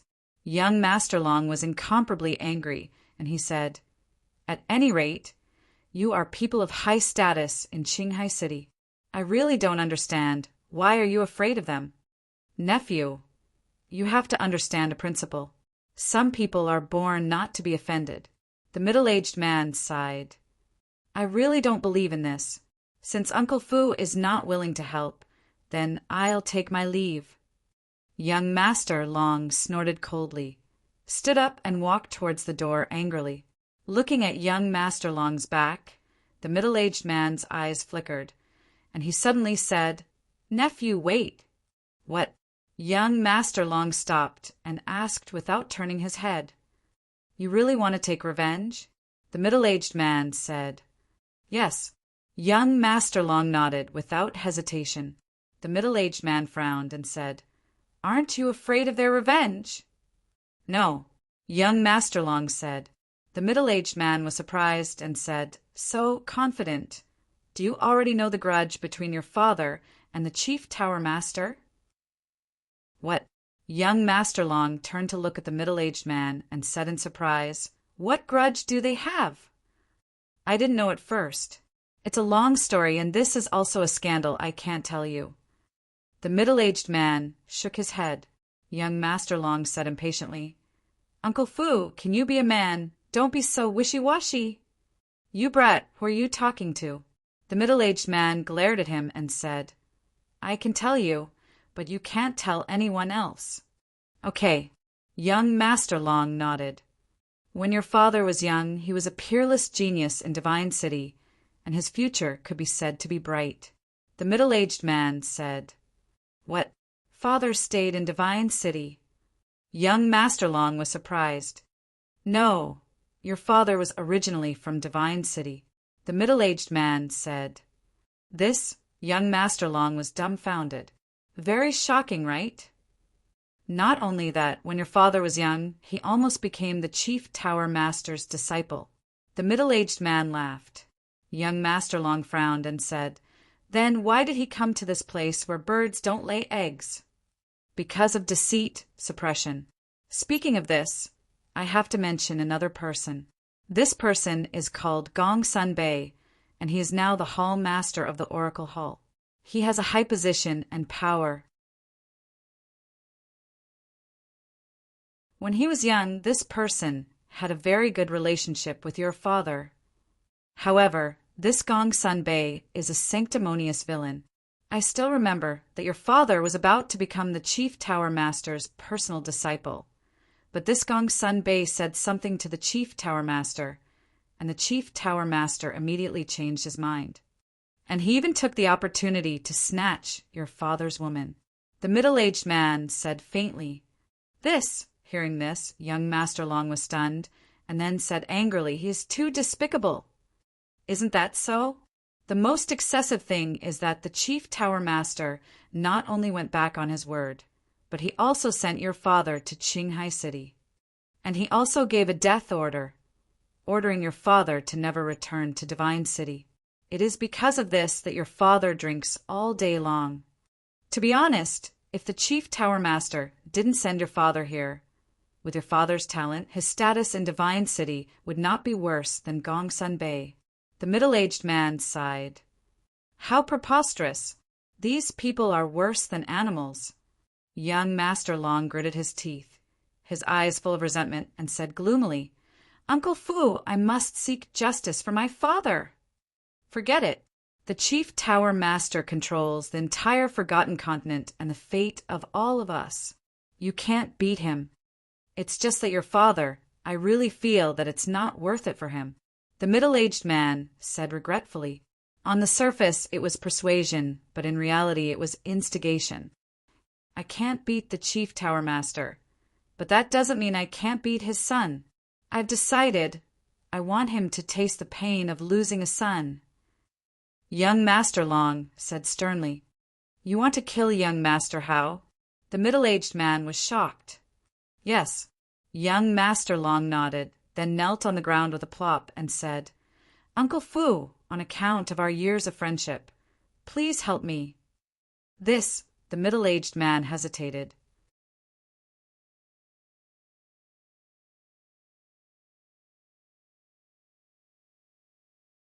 Chapter 985. The middle-aged man lowered his head to look at young Master Long, as if it was very difficult for him to make a decision, and sighed, "Nephew, why are you doing this?" "Fine. Since you are so sensible and filial, Uncle will help you this time." "Thank you, Uncle Fu." Young Master Long was overjoyed. The middle-aged man smiled and said, "Don't kneel. Quickly get up." Young Master Long got up and returned to his seat, asking, "Uncle, do you have any brilliant ideas?" "Let me think about it first." The middle-aged man pondered. Time passed by just like that. Suddenly, the middle-aged man's eyes flashed as he stood up and said, "Wait a moment, I'll be right back." Without waiting for young Master Long's response, he hurriedly walked out of the lounge. In less than 100 breaths, he returned with an exquisite jade box in his hand. "With this thing, I guarantee that you will succeed." The middle-aged man sat on the chair and smiled, then pushed the jade box in front of young Master Long. Young Master Long grabbed the jade box and opened the lid. At first, a trace of suspicion crawled up in his eyes, but it was quickly replaced by a ray of light. At the same time, in the VIP room, Qin Feiyang and the other two were sipping tea while chatting, waiting for the auction to begin. Dong! Finally, with the sound of a bell, the auction began. In addition to the various VIP rooms, the outside was already packed with people. When the bell rang, the originally noisy auction house immediately quieted down. Shua! Immediately after, a woman in white appeared out of thin air on the high platform in the middle of the auction house. Looking around at the audience, the woman in white smiled and said, "I believe that most of you are no stranger to me, so I don't need to introduce myself and will directly start the auction." As soon as she finished, the woman in white waved her hand, and a palm-sized boat appeared out of thin air in front of her. The treasure light was hazy, and the aura was astonishing. This ship is called the Saint King ship. It is a sacred artifact that can isolate the wind and waves of the sea and stop the attacks of the saint beasts. It can be said that as long as you have it, everyone can basically move unimpeded in the outer sea, the woman in white introduced with a smile. Sacred artifact. In an instant, the entire auction house was in an uproar. Qin Feiyang was also shocked. He turned to look at Wang Yu and said, "Even a sacred artifact, isn't this too much?" "Don't be surprised." Wang Yu rolled her eyes at him. Qin Feiyang's face twitched. He was actually despised by this woman. Looking at Qin Feiyang's expression, young Master Hao shook his head with a smile and said, "Brother Mu, this time, sister really isn't targeting you." "What do you mean?" Qin Feiyang frowned. "Although saint artifacts are precious, the Divine City's exchange pavilion will auction off 1 or 2 every few years. Therefore, to people like us from the Divine City, auctioning sacred artifacts is no longer a rare thing." Young Master Hao said with a smile. "I see." Qin Feiyang nodded. But even so, it was still shocking enough. After all, this was a saint weapon that was comparable to a 9-star battle saint. Its value could not be measured by gold coins. As if he had seen through Qin Feiyang's thoughts, young Master Hao smiled faintly and said, "Sacred artifacts naturally cannot be measured by gold coins. Furthermore, the transaction pavilion does not expect to make money from these sacred artifacts. They do not care about this little bit of money either. It is purely a means of doing business." Qin Feiyang nodded. Indeed, with the wealth of the transaction pavilion, it did not matter even if they gave away a few sacred artifacts for free. Wang Yu suddenly said, "This Sage King, we have to get it. With it, it will indeed be much more convenient for us to enter Qinghai. But the key is who will pay for it." Young Master Hao looked at Wang Yu and Qin Feiyang. "Why are you looking at me?" Wang Yu raised her eyebrows. Young Master Hao shrugged and said, "I have no money. Of course, I have to look at you." The son of the chief tower master had no money? If this was spread out, he would definitely be laughed at, but it was the truth. Because usually, except for pocket money, he basically did not carry any money with him.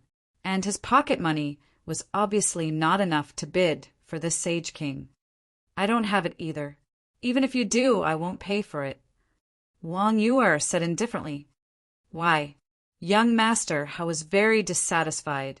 They had come out to train together. What was there to share? "Because of my ability. Without me, even if you get the Sage King, you can't revive it. A sacred artifact that can't be revived has no value at all." Wang Yu said indifferently.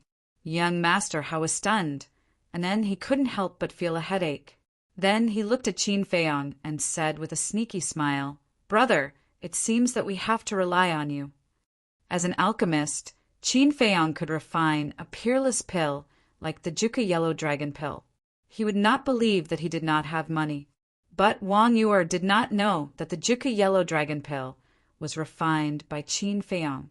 Hearing young Master Hao's words, she immediately rolled her eyes and said, "How can he afford a sacred artifact?" "What do I look like?" "Let me tell you, don't look down on people." Qin Feiyang's face darkened. Wang Yu said disdainfully, "Then prove it to me." "Okay, but I have a condition. If I buy the Sage King in the end, not only do you have to listen to my every word during the journey, but you also have to be my maid for 2 years and follow me whenever I call." Qin Feiyang said, "You're quite ambitious. You actually want me to be your maid? Aren't you afraid that the wind will cut your tongue?"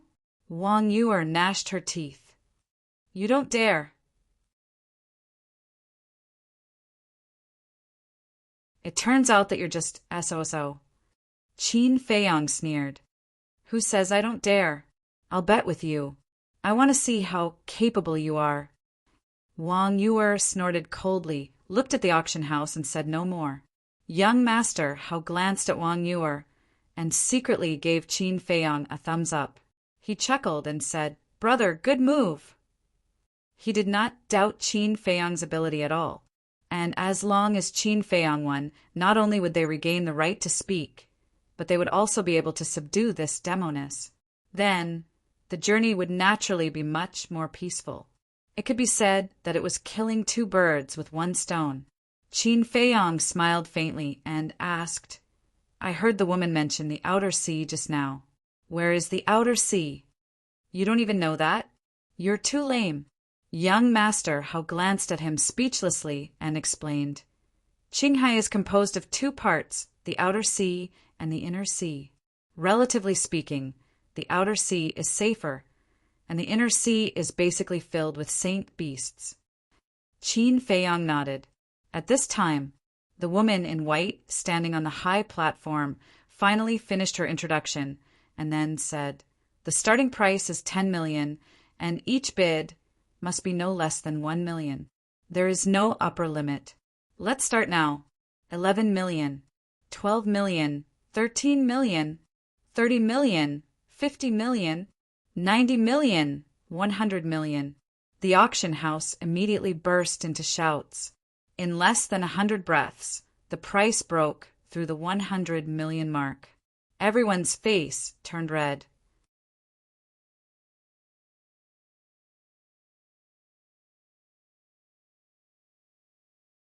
Chapter 986. Seeing this, young Master Hao didn't say anything. But when Wang Yuer saw that Qin Feiyang didn't bid for a long time, she couldn't help but mock. "What are you doing? Don't tell me that this price scared you." "No hurry." Qin Feiyang smiled faintly. "Of course I'm not in a hurry. Anyway, I'm not the one who wants to bid. I just want to tell someone that if you don't have the ability, don't try to be brave." Wang Yuer slowly cleaned the tea set while chuckling, full of sarcasm. "Trying to be brave?" Qin Feiyang smiled helplessly and said, "Am I the kind of person who likes to be brave? I'm just afraid that once I open my mouth, they won't be able to play anymore." Arrogant. Wang Yuer rolled her eyes. Qin Feiyang frowned. It seemed that he had to shut this woman up. Otherwise, she would keep nagging and annoying. 1 billion, he said without hesitation. Wang Yuer was stunned and looked quite surprised, because the current bidding price of the Saint King's ship was only about 300 million. In other words, Qin Feiyang had added nearly 700 million. 700 million. For her, it was nothing. But for the people of Qinghai City, most of them could only look at the dust. At the same time, the people in the auction house and other VIP rooms also looked at the VIP room where Qin Feiyang was. "Who is this, increasing the price by so much at once? Isn't this deliberately making trouble?" Everyone murmured. There was shock. There was dissatisfaction. There were also many people who fell silent, because this number had exceeded their bottom line. 1 billion. Suddenly, an exceptionally loud voice sounded, coming from the VIP room next to Qin Feiyang's with insufferably arrogant tone. Qin Feiyang raised his eyebrows. Wang Yuer revealed a gloating smile and said, "As the son of Qinghai City's city lord, in terms of wealth, I'm afraid no one here can compare with him. I think you should give up." That's right. The owner of this voice was young Master Long. "Him?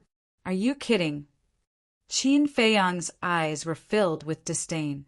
If it was young Master Hao, he might still consider it. However, this young Master Long was simply a profligate from head to toe. Such a person, no matter how high their status or background, would not be able to enter his eyes. Hearing young Master Dragon's voice, the rest of the people also came to their senses and thought of Qin Feiyang. "Looks like they're going to have another fight here. Yeah, we'd better be tactful and not fight with them. We can't win anyway." But speaking of which, where exactly did those 3 people come from? Why did they cause such a commotion the moment they arrived in Qinghai City? People were confused. No one raised the price again, because they understood that this was a shapeless battlefield, and the slightest carelessness would bring disaster upon themselves. On the high platform, that white-clothed woman also cast a meaningful glance at Qin Feiyang and young Master Long's VIP room. She smiled and asked 1 billion. Is there anyone else who wants to raise the price? Wang Yuer teased, "Hey, say something. Otherwise, others will think that you're scared by him." Qin Feiyang raised his eyebrows and said, "Don't use such a childish method to provoke me, okay?" I'm happy to. Wang Yuer looked at him proudly. Sigh. Qin Feiyang let out a deep sigh. When this woman is unreasonable, it's really troublesome. He looked at the auction house and said indifferently, 2 billion. Oh my God. He actually increased the price by 900 million. How rich is he? Everyone was dumbfounded. The smile on Wang Yuer's face also froze. Could it be that this bastard was really rich? She couldn't help but suspect. 1 billion. Next door. Young Master Long's voice also sounded. It was very calm. It was as if this 2 billion was just a drop in the ocean in his eyes. Qin Feiyang took a sip of tea and said indifferently, 10 billion. His tone was even calmer than young Master Long's. But Wang Yuer was not calm. 10 billion gold coins, if it were her parents, might not be much. After all, the two of them were one of the highest authorities in the Forgotten Continent. But in front of her, it was an astronomical figure. Young Master was also dumbfounded. This guy was too scary. He opened his mouth and said billions, tens of billions. How much wealth did he have to dare to bid so unscrupulously? Those people outside also couldn't help but suck in a breath of cold air. Everyone's face was full of shock. Young Master Long, who was next door, suddenly stood up when Qin Feiyang said this price. His face was full of disbelief. 10 billion. This was too crazy. After a while, he came back to his senses and said gloomily, although you and I are both bidders and have no right to ask about your financial resources, now I have to wonder if you have so many gold coins. You don't need to worry about that, Qin Feiyang said with a faint smile. Young Master Long gritted his teeth and said, that's the best, 10. 1 billion. Qin Feiyang laughed and said, aren't you the son of the city lord? Do you still care about this little money? 20 billion. The whole auction house suddenly fell into a dead silence. Wang Yuer said angrily, directly increasing the price by 10 billion. Are you crazy? According to the current situation, the Saint-King ship obviously couldn't afford so much. Qin Feiyang said, this is my business, don't interrupt. Yes, this is his money. What does it have to do with me? Why should I feel bad? Wang Yuer was stunned and coldly snorted. Fine, I was kind enough to do bad things. Do as you like. At the same time, young Master Long stood in front of the floor-to-ceiling window in a daze.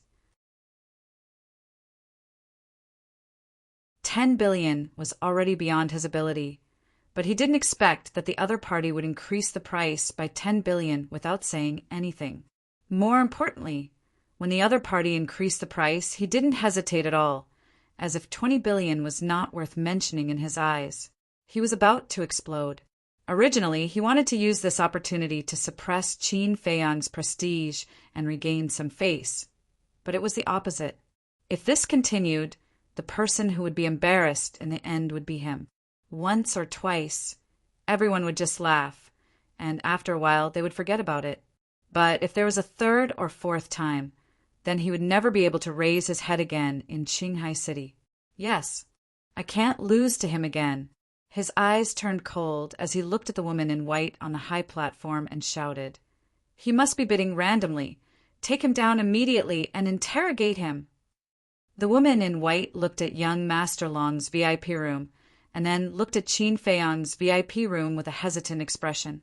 Obviously, she also suspected that Qin Feiyang might be deliberately causing trouble, but in the end, she didn't ask anything and smiled at young Master Long's VIP room.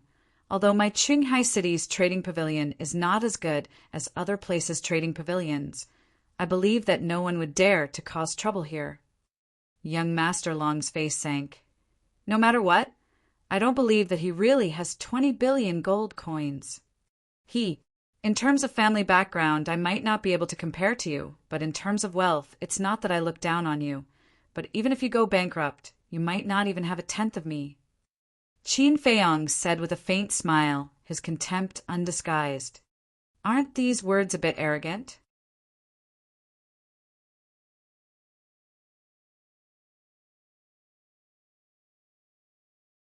Chapter 987. Arrogant. Too arrogant. Young Master Long was so angry that his eyes turned red and his body trembled. He didn't have much wealth, but he had the city lord's mansion behind him. The city lord's mansion controlled the entire Qinghai city. Although they weren't as rich as a country, at least in this place, other than the trading pavilion, no one dared to say that they were as rich as the city lord's mansion. Even if the other party was the direct disciple of the chief tower master, it was impossible for him to have such wealth. 1 billion. Young Master Long bid. This was no longer a personal problem, but a matter of the city lord's mansion's reputation and face. 30 billion. The corner of Qin Feiyang's mouth lifted, and he casually added another 10 billion. Bastard. Young Master Long couldn't hold it in anymore. He felt that it was too exaggerated and extravagant to raise the price by 100 million, but the other party actually raised the price by 10 billion repeatedly. This was a blatant humiliation to him. Qin Feiyang smiled faintly and said, "If you're not happy, you can also raise the price by 10 billion. Are you trying to provoke me? All right, I'll fulfill your wish. I'd like to see how capable you are. 40 billion. Young Master Long's gloomy voice sounded. Amazing. But let's see how you're going to deal with this next move. Not much. 100 billion. Qin Feiyang chuckled. What? Wang Yu? And young Master Hao suddenly stood up and stared at Qin Feiyang in shock. Their eyeballs were about to fall out. The people outside the auction house were also dumbfounded and couldn't come back to their senses for a long time. Even the white-clothed woman on the high platform was in disbelief. 100 billion wasn't much? Although sacred artifacts were priceless, the trading pavilion had never thought of making money when they were auctioned. They purely wanted to gain popularity, so the highest price in the history of the trading pavilion was only about 50 billion. But now, it was actually twice as much as before. What was the background of this young man to be so generous? She still didn't know Qin Feiyang's identity, so she was very puzzled. Young Master Long, on the other hand, went completely crazy. He directly increased the price to 100 billion, which was clearly to embarrass him. How is it? Is it okay? If you can't, then don't force yourself. Qin Feiyang said with a faint smile. Young Master Long didn't reply. To be honest, 100 billion had already far exceeded his expectations. If this continued, his father would not let him off easily. However, if he gave up just like that, who knew how many people would laugh at him behind his back in the future? 100 billion, is there anyone else? Asked the woman in white. She looked at Mr. Long's VIP room with anticipation. She understood young Master Long's personality. Calling him a silk pants was too flattering. He was simply an arrogant idiot. Perhaps he would really fight this person to the end. Qin Feiyang said indifferently, I believe that not many people in Qinghai City can afford this price. Just announce the results. Crazy, but he does have the right to be arrogant. People murmured. On the one hand, they were a little unhappy when they heard Qin Feiyang's words, because Qin Feiyang was talking about Qinghai City. In other words, this included them as well. But on the other hand, they were powerless to refute because the other party did have the qualifications to look down on them. Then there was young Master Long. He stood in front of the floor-to-ceiling window, his hands clenched tightly together, his eyes spewing thick flames of anger. He was feeling that his self-esteem was being ruthlessly trampled on. His face was about to distort. 101 billion. Suddenly, he gritted his teeth and roared. Obviously, he had reached his limit and didn't dare to continue. In other words, this was the last time he would raise the price. In fact, he was just gambling. If Qin Feiyang didn't raise the price, then he would win and regain some face. But if Qin Feiyang continued to raise the price, then he would lose completely. Continue? Young Master Hao frowned, looked at Qin Feiyang and said in a low voice, Brother, although the Saint King's ship is a sacred artifact, we don't have to have it. Why don't we just forget about it? If we just let it go like this, I'm afraid some people will laugh at me for the rest of my life. Qin Feiyong said, glancing at Wang Yu'er as he spoke. Wang Yu'er raised her eyebrows and said, "Can you stop being so sarcastic?" "I'm just stating a fact," Qin Feiyong said indifferently. "Enemies, you'd better get married quickly, lest you fight all day long." Young Master Hao said, helplessly. "Get lost." Qin Feiyong and Wang Yu'er shouted at Young Master Hao almost at the same time, their eyes full of hostility. Okay. I'm being nosy, you guys continue. Young Master Hao pursed his lips. He could tell that when the two of them were quarreling, bystanders must not interfere. Otherwise, they would definitely attract trouble. Not going to raise the price? Looks like I won. Seeing Qin Feiyong not speaking for a long time, young Master Long muttered to himself. He finally won back a loss. 110 billion.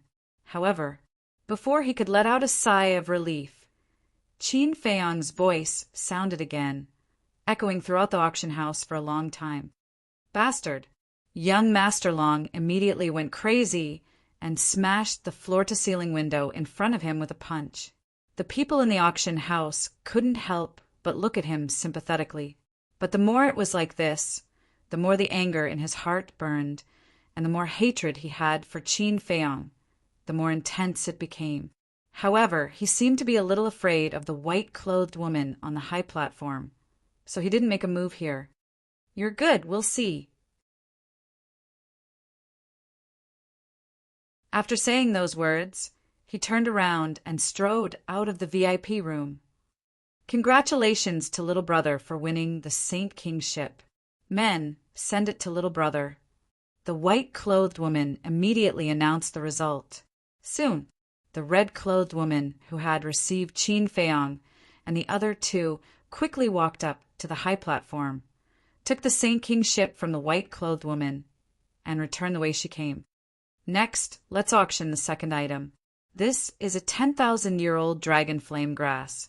The starting price is 3,000 gold coins, and each increment must be no less than 100 gold coins. The white-clothed woman took out a crimson medicinal herb and introduced it briefly before continuing the auction. Dragon flame grass. Qin Feiyong glanced at the medicinal herb with a surprised expression. The dragon flame grass was considered a rare medicinal herb, and it was also needed to refine the 9-transformation dragon blood pill. Dong! Just as he was about to bid, there was a knock on the door. "Come in," Qin Feiyong said. The door opened, and the red-clothed woman walked in with the Saint King ship. Qin Feiyong glanced at the Saint King ship casually, then pointed to Wang Yu'er and said with a smile, "Just give it to her." "Huh." The red-clothed woman was stunned. She had spent more than 100 billion, and she was giving it to someone else just like that? The world of the rich is so hard to understand. The red-clothed woman muttered to herself and respectfully handed the Saint King ship to Wang Yu'er. Wang Yu'er was stunned. A saint artifact was definitely a supreme treasure for those below the combat emperor realm. She was just saying it, but she didn't expect Qin Feiyong to really give it to her. She glanced at Qin Feiyong and frowned. "Aren't you afraid that I'll take it for myself? It's just a saint artifact. It doesn't matter. Of course, if you really feel bad about it, you can go and persuade your parents and grandfather to cancel our engagement when you go back." Qin Feiyong smiled. Wang Yu'er's expression froze, and she said angrily, "Bastard, am I so annoying?" She should have been happy to hear that, because she didn't want to marry Qin Feiyong. But now, she didn't know why, but she felt a little uncomfortable. Qin Feiyong said, "It's not that I'm annoying. It's just that our personalities don't match." Seeing Qin Feiyong's indifferent expression, the anger in Wang Yu'er's heart rose. "Don't worry, I don't fancy a stinky man like you. Once we return to the deity's lake, I'll immediately persuade them." Divine City. The red-clothed woman's eyes trembled. These 3 people were actually from Divine City. No wonder even Shen Feiyun didn't dare to offend them. However, The relationship between these two seemed a little complicated. But as a smart person, she knew what to care and what not to care. She looked at Qin Feiyang and asked with a smile, "Young master, do you want to pay now or later?"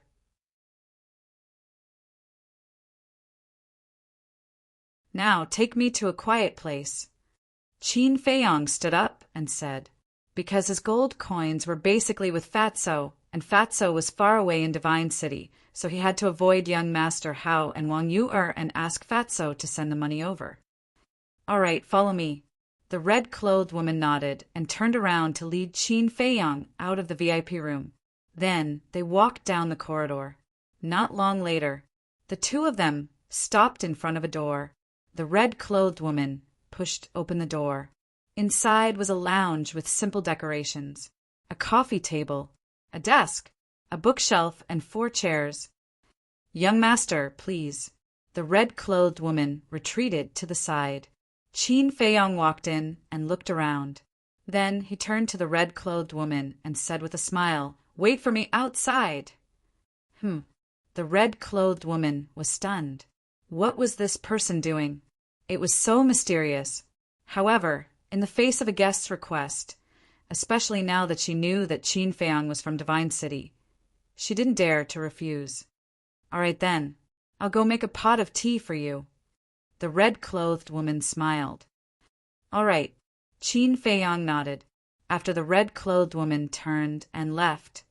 Qin Feiyang immediately closed the door and took out the image crystal. Soon, Fatso's shadow appeared. Qin Feiyang said, "Immediately send me 110 billion gold coins." "So much?" Fatso was stunned and couldn't come back to his senses for a long time. Qin Feiyang rolled his eyes at him and urged, "I don't have time to talk nonsense with you. Hurry up." Fatso said, "Then you have to tell me where you are now, right?" "I'm in Qinghai City." After Qin Feiyang finished speaking, he gave the coordinates to Fatso. In less than 3 breaths, Fatso appeared in the lounge out of thin air and said, "What are you doing here?" "What else can I do? Of course I'm going to Qinghai City," Qin Feiyang said helplessly. Fatso frowned. "Then what did you do with the 110 billion? Qin Feiyang explained it in a few words. "Are you kidding me? A sacred artifact was given to Wang Yu'er for nothing? Are you a prodigal?" Fatso immediately said angrily. But complaining was complaining. He still had to give the gold coins. After all, this wealth was earned by Qin Feiyang, and he was at most a butler. After sorting out the 110 billion gold coins, he put them in an empty Qinquan bag and threw them to Qin Feiyang. Then he asked, "Do you want me to go and help?" Qinghai City was dangerous and unpredictable. He was a little worried that Qin Feiyang would go alone. Qin Feiyang thought for a moment, then shook his head. "I don't need it now, but I might need it in the future. In short, wait for my news at any time." "All right."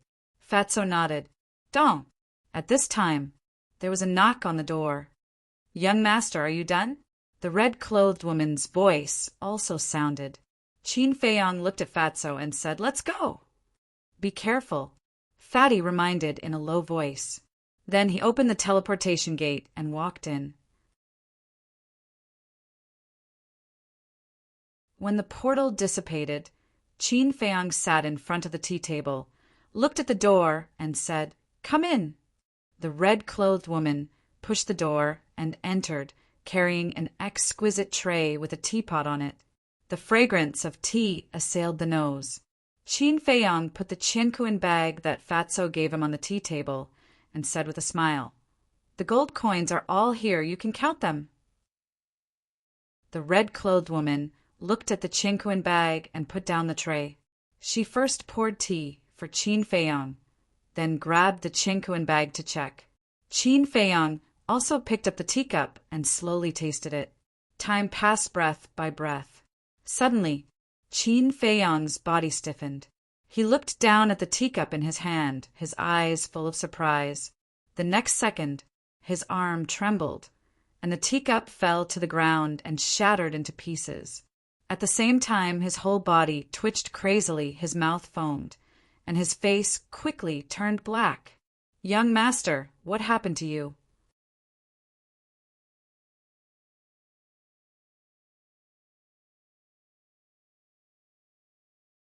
Chapter 988.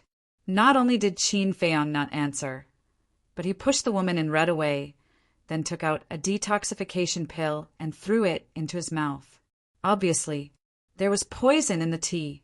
However, after taking the detoxification pill, he didn't get any better. The poison had even spread to his whole body and converged towards his heart. The corners of his mouth began to turn purple, and his consciousness was dissipating. What kind of poison is this so terrible? Qin Feiyang was surprised. He took a detoxification pill with 5 veins. Even if it was highly toxic, it could also have a mitigating effect. "Young master, what's wrong with you?" The woman in red was very anxious. "Give me the teapot." Qin Feiyang shouted weakly. The woman in red looked at the teapot and then at Qin Feiyang, and a terrible idea suddenly appeared in her mind. She didn't dare to hesitate any longer, and immediately did as she was told. Grabbed the teapot and brought it to Qin Feiyang. Qin Feiyang also grabbed the teapot and poured it into his mouth. The woman in red was so scared that her face turned pale. She had already thought that there was poison in the tea. Usually, in such a situation, one would find a way to detoxify the poison as soon as possible. But this person actually continued to swallow the poisonous tea. Wasn't this looking for death?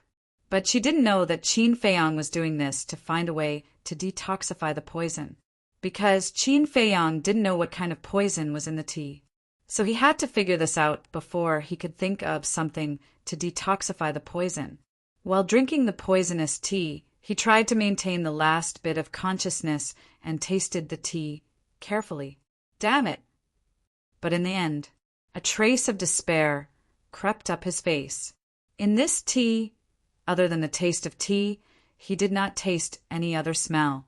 In other words, this kind of poison was colorless and odorless. Unless he found the person who poisoned him, it was impossible to know what kind of poison it was. "Say it! What poison did you put in?" All of a sudden, he grabbed the woman in red's neck and roared with red eyes. "I didn't." The woman in red shook her head, panicking to the extreme. "You're the one who brought the tea. Who else could it be?" Qin Feiyang tightened his grip, and the woman in red was about to suffocate. He had a good impression of the woman in red, but he never thought that she would try to harm him behind his back. "I really didn't. Please believe me." The woman in red shook her head vigorously. Her eyes were filled with tears as she felt wronged. "It's really not her." "Then who is it?" Qin Feiyang frowned. However, the poison had attacked his heart and was crazily eroding his mind, making it impossible for him to seriously consider this problem. "It's me." But at this moment, a cold laugh rang out. Young Master Long pushed the door open and entered. He had a cruel smile on his face as he said, "How is it?" "The bloodthirsty scorpion's venom isn't bad, right?" Bloodthirsty scorpion. Qin Feiyang's eyes trembled. Xiao Chen was not unfamiliar with this venom. Back at the Dragon Phoenix Pavilion, Guo Feng had wanted to use this venom to harm him. The detoxification pill had not been able to remove it. Once consumed, one would lose their life. This person was truly vicious. However, he also had to thank young Master Long, because if young Master Long had not said it, he would never have thought that this was the venom of the bloodthirsty scorpion. Although the venom of the bloodthirsty scorpion was terrifying, it was not fatal to him, because he just so happened to have the antidote. This antidote was the venom of the blood soul spider. Last time when he dealt with Guofeng, he still had a lot left. Now he was putting it in his Qinkuan bag. In the blink of an eye, after knowing that it was the venom of the bloodthirsty scorpion, he immediately searched for it in his Qinkuan bag. Young Master Long looked at him curiously, not worried at all.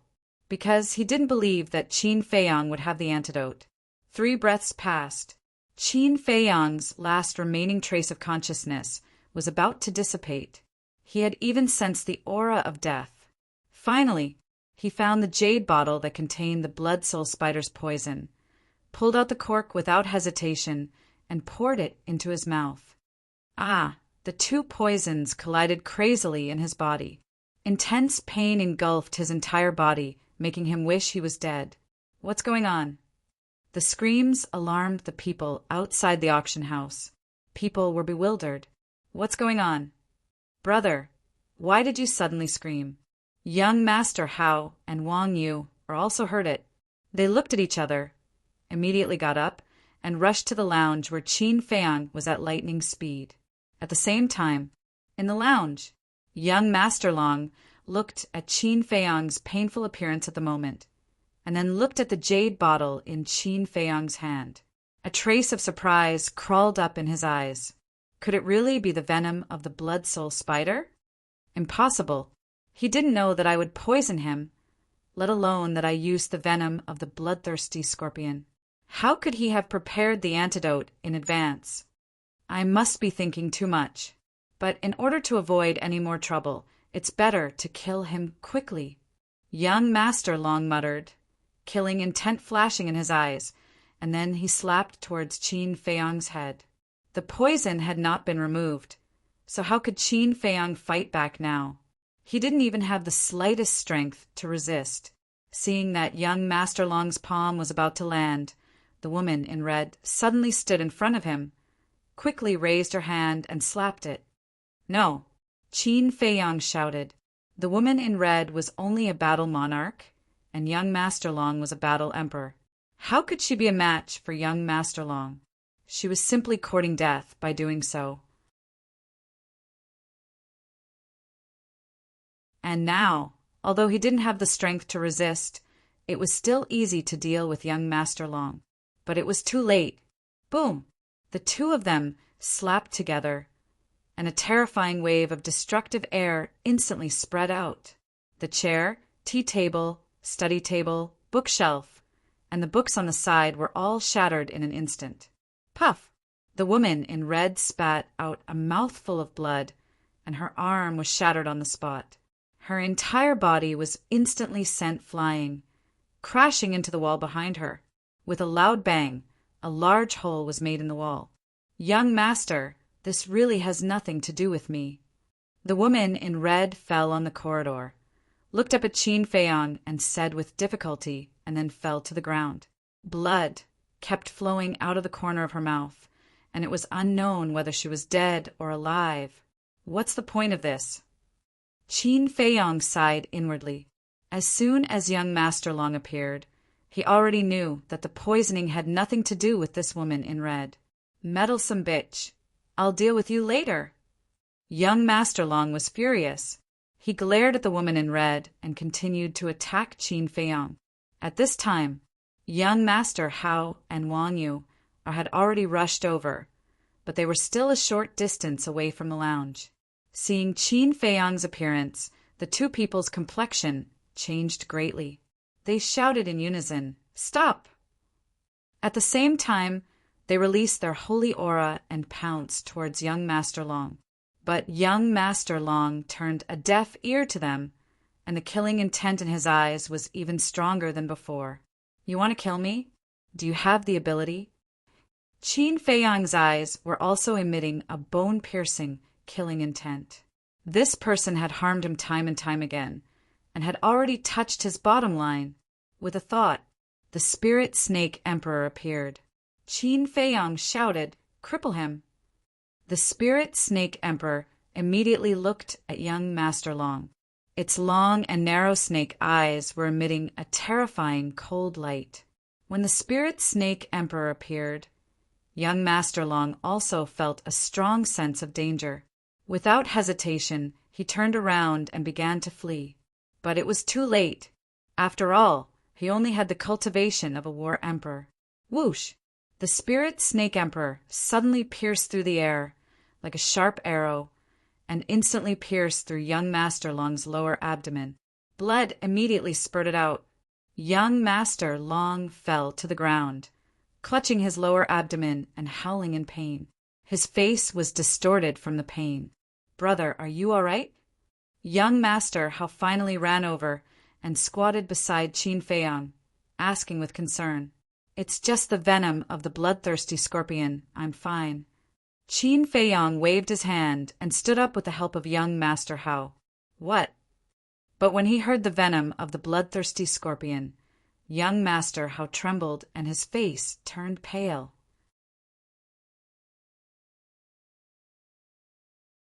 Last time at the Dragon Phoenix house, he had personally experienced it. That feeling could only be described as worse than death. As for Wang Yuer, her soul almost left her body. She glanced at the lady in red and young Master Hao and said in a deep voice, "Who poisoned him?" Qin Feiyang looked at young Master Long and sneered, "Who else could it be?" "You're courting death."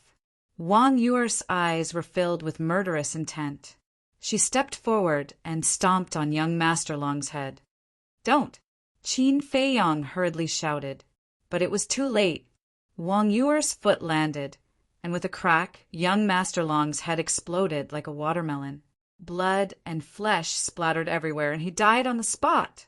Seeing the scene, Qin Feiyang and young Master Hao swallowed their saliva. This woman is too cruel. She is indeed not to be trifled with. Wang Yuer snorted and said, "This kind of scum should have been killed at the city gate." Young Master Hao frowned and said, "You're right, but what if Qin Feiyang causes trouble?" "So be it. Do you think we're afraid of him? Besides, it was his son who was courting death. He can only blame himself for not teaching his son well." Wang Yuer said domineeringly. Young Master Hao looked at Qin Feiyang. Qin Feiyang pondered for a moment and said, "It doesn't matter if you kill him. Anyway, the red-clothed woman will testify for me. Go and see how she is doing." Young Master Hao nodded and walked to the red-clothed woman's side. He reached out and touched her pulse. He turned to Qin Feiyang and said in a deep voice, "Not good." Qin Feiyang's eyes darkened and asked, "Is she dead?" "Not dead, but her heart is shattered. She's not far from death." Young Master Hao said, "Damned beast." Qin Feiyang was furious. He hurriedly took out a heart-protecting pill and a healing pill, both of which had 5 pill patterns, and said, "Quickly feed her." If this woman really died, he would feel guilty. First, he misunderstood this woman. Second, this woman was in danger because she wanted to save her. Young Master Hao grabbed the pill and stuffed it into the red-clothed woman's mouth. "What's going on?" At this moment, a middle-aged man ran over anxiously. It was the person who instigated young Master Long before. He ran into the lounge and saw the scene in front of him. His expression suddenly changed.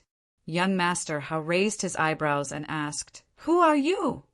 "I am the pavilion master of the Qinghai City Trading Pavilion." The middle-aged man replied and then said, "What happened before? Why did young Master Long die here?" Young Master Hao suddenly said, "So you are Fu Xiong?" The middle-aged man was stunned. He sized up Qin Feiyang and the other two. His body suddenly trembled as he said in shock, "You are—" Young Master Hao said in a deep voice, "It doesn't matter who we are. What's important is, how do you plan to deal with this matter?" "What is it?" Fu Xiong looked confused. Young Master Hao said, "This young Master Long poisoned my brother's tea, and it was the venom of the blood-killing scorpion." "What?" Fu Xiong's face turned pale. Young Master Hao said, "Don't say that this has nothing to do with your trading pavilion." "What do you mean?" Fu Xiong was confused. Qin Feiyang and Wang Yu also looked at young Master Hao suspiciously. Wasn't young Master Long the one who poisoned the tea?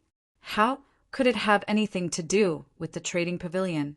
Young Master Hao looked at Qin Feiyang and asked, "Was this pot of tea personally brewed by the staff of the trading pavilion and delivered here?"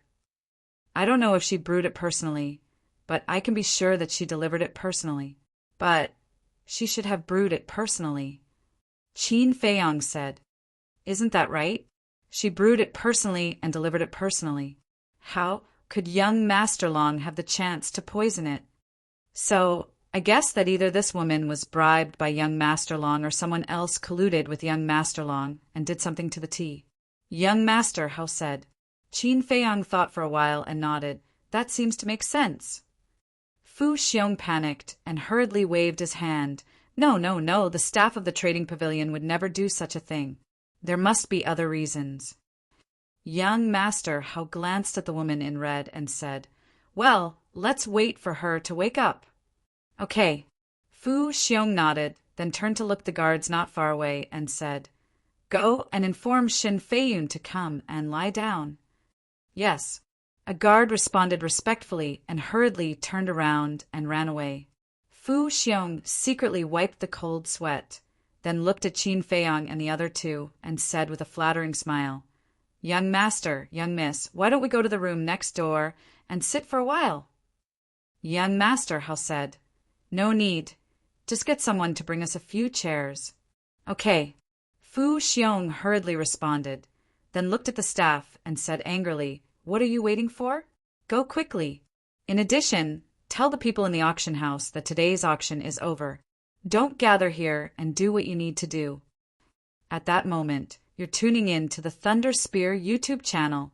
Don't forget to subscribe and join us on this journey to catch the most captivating stories.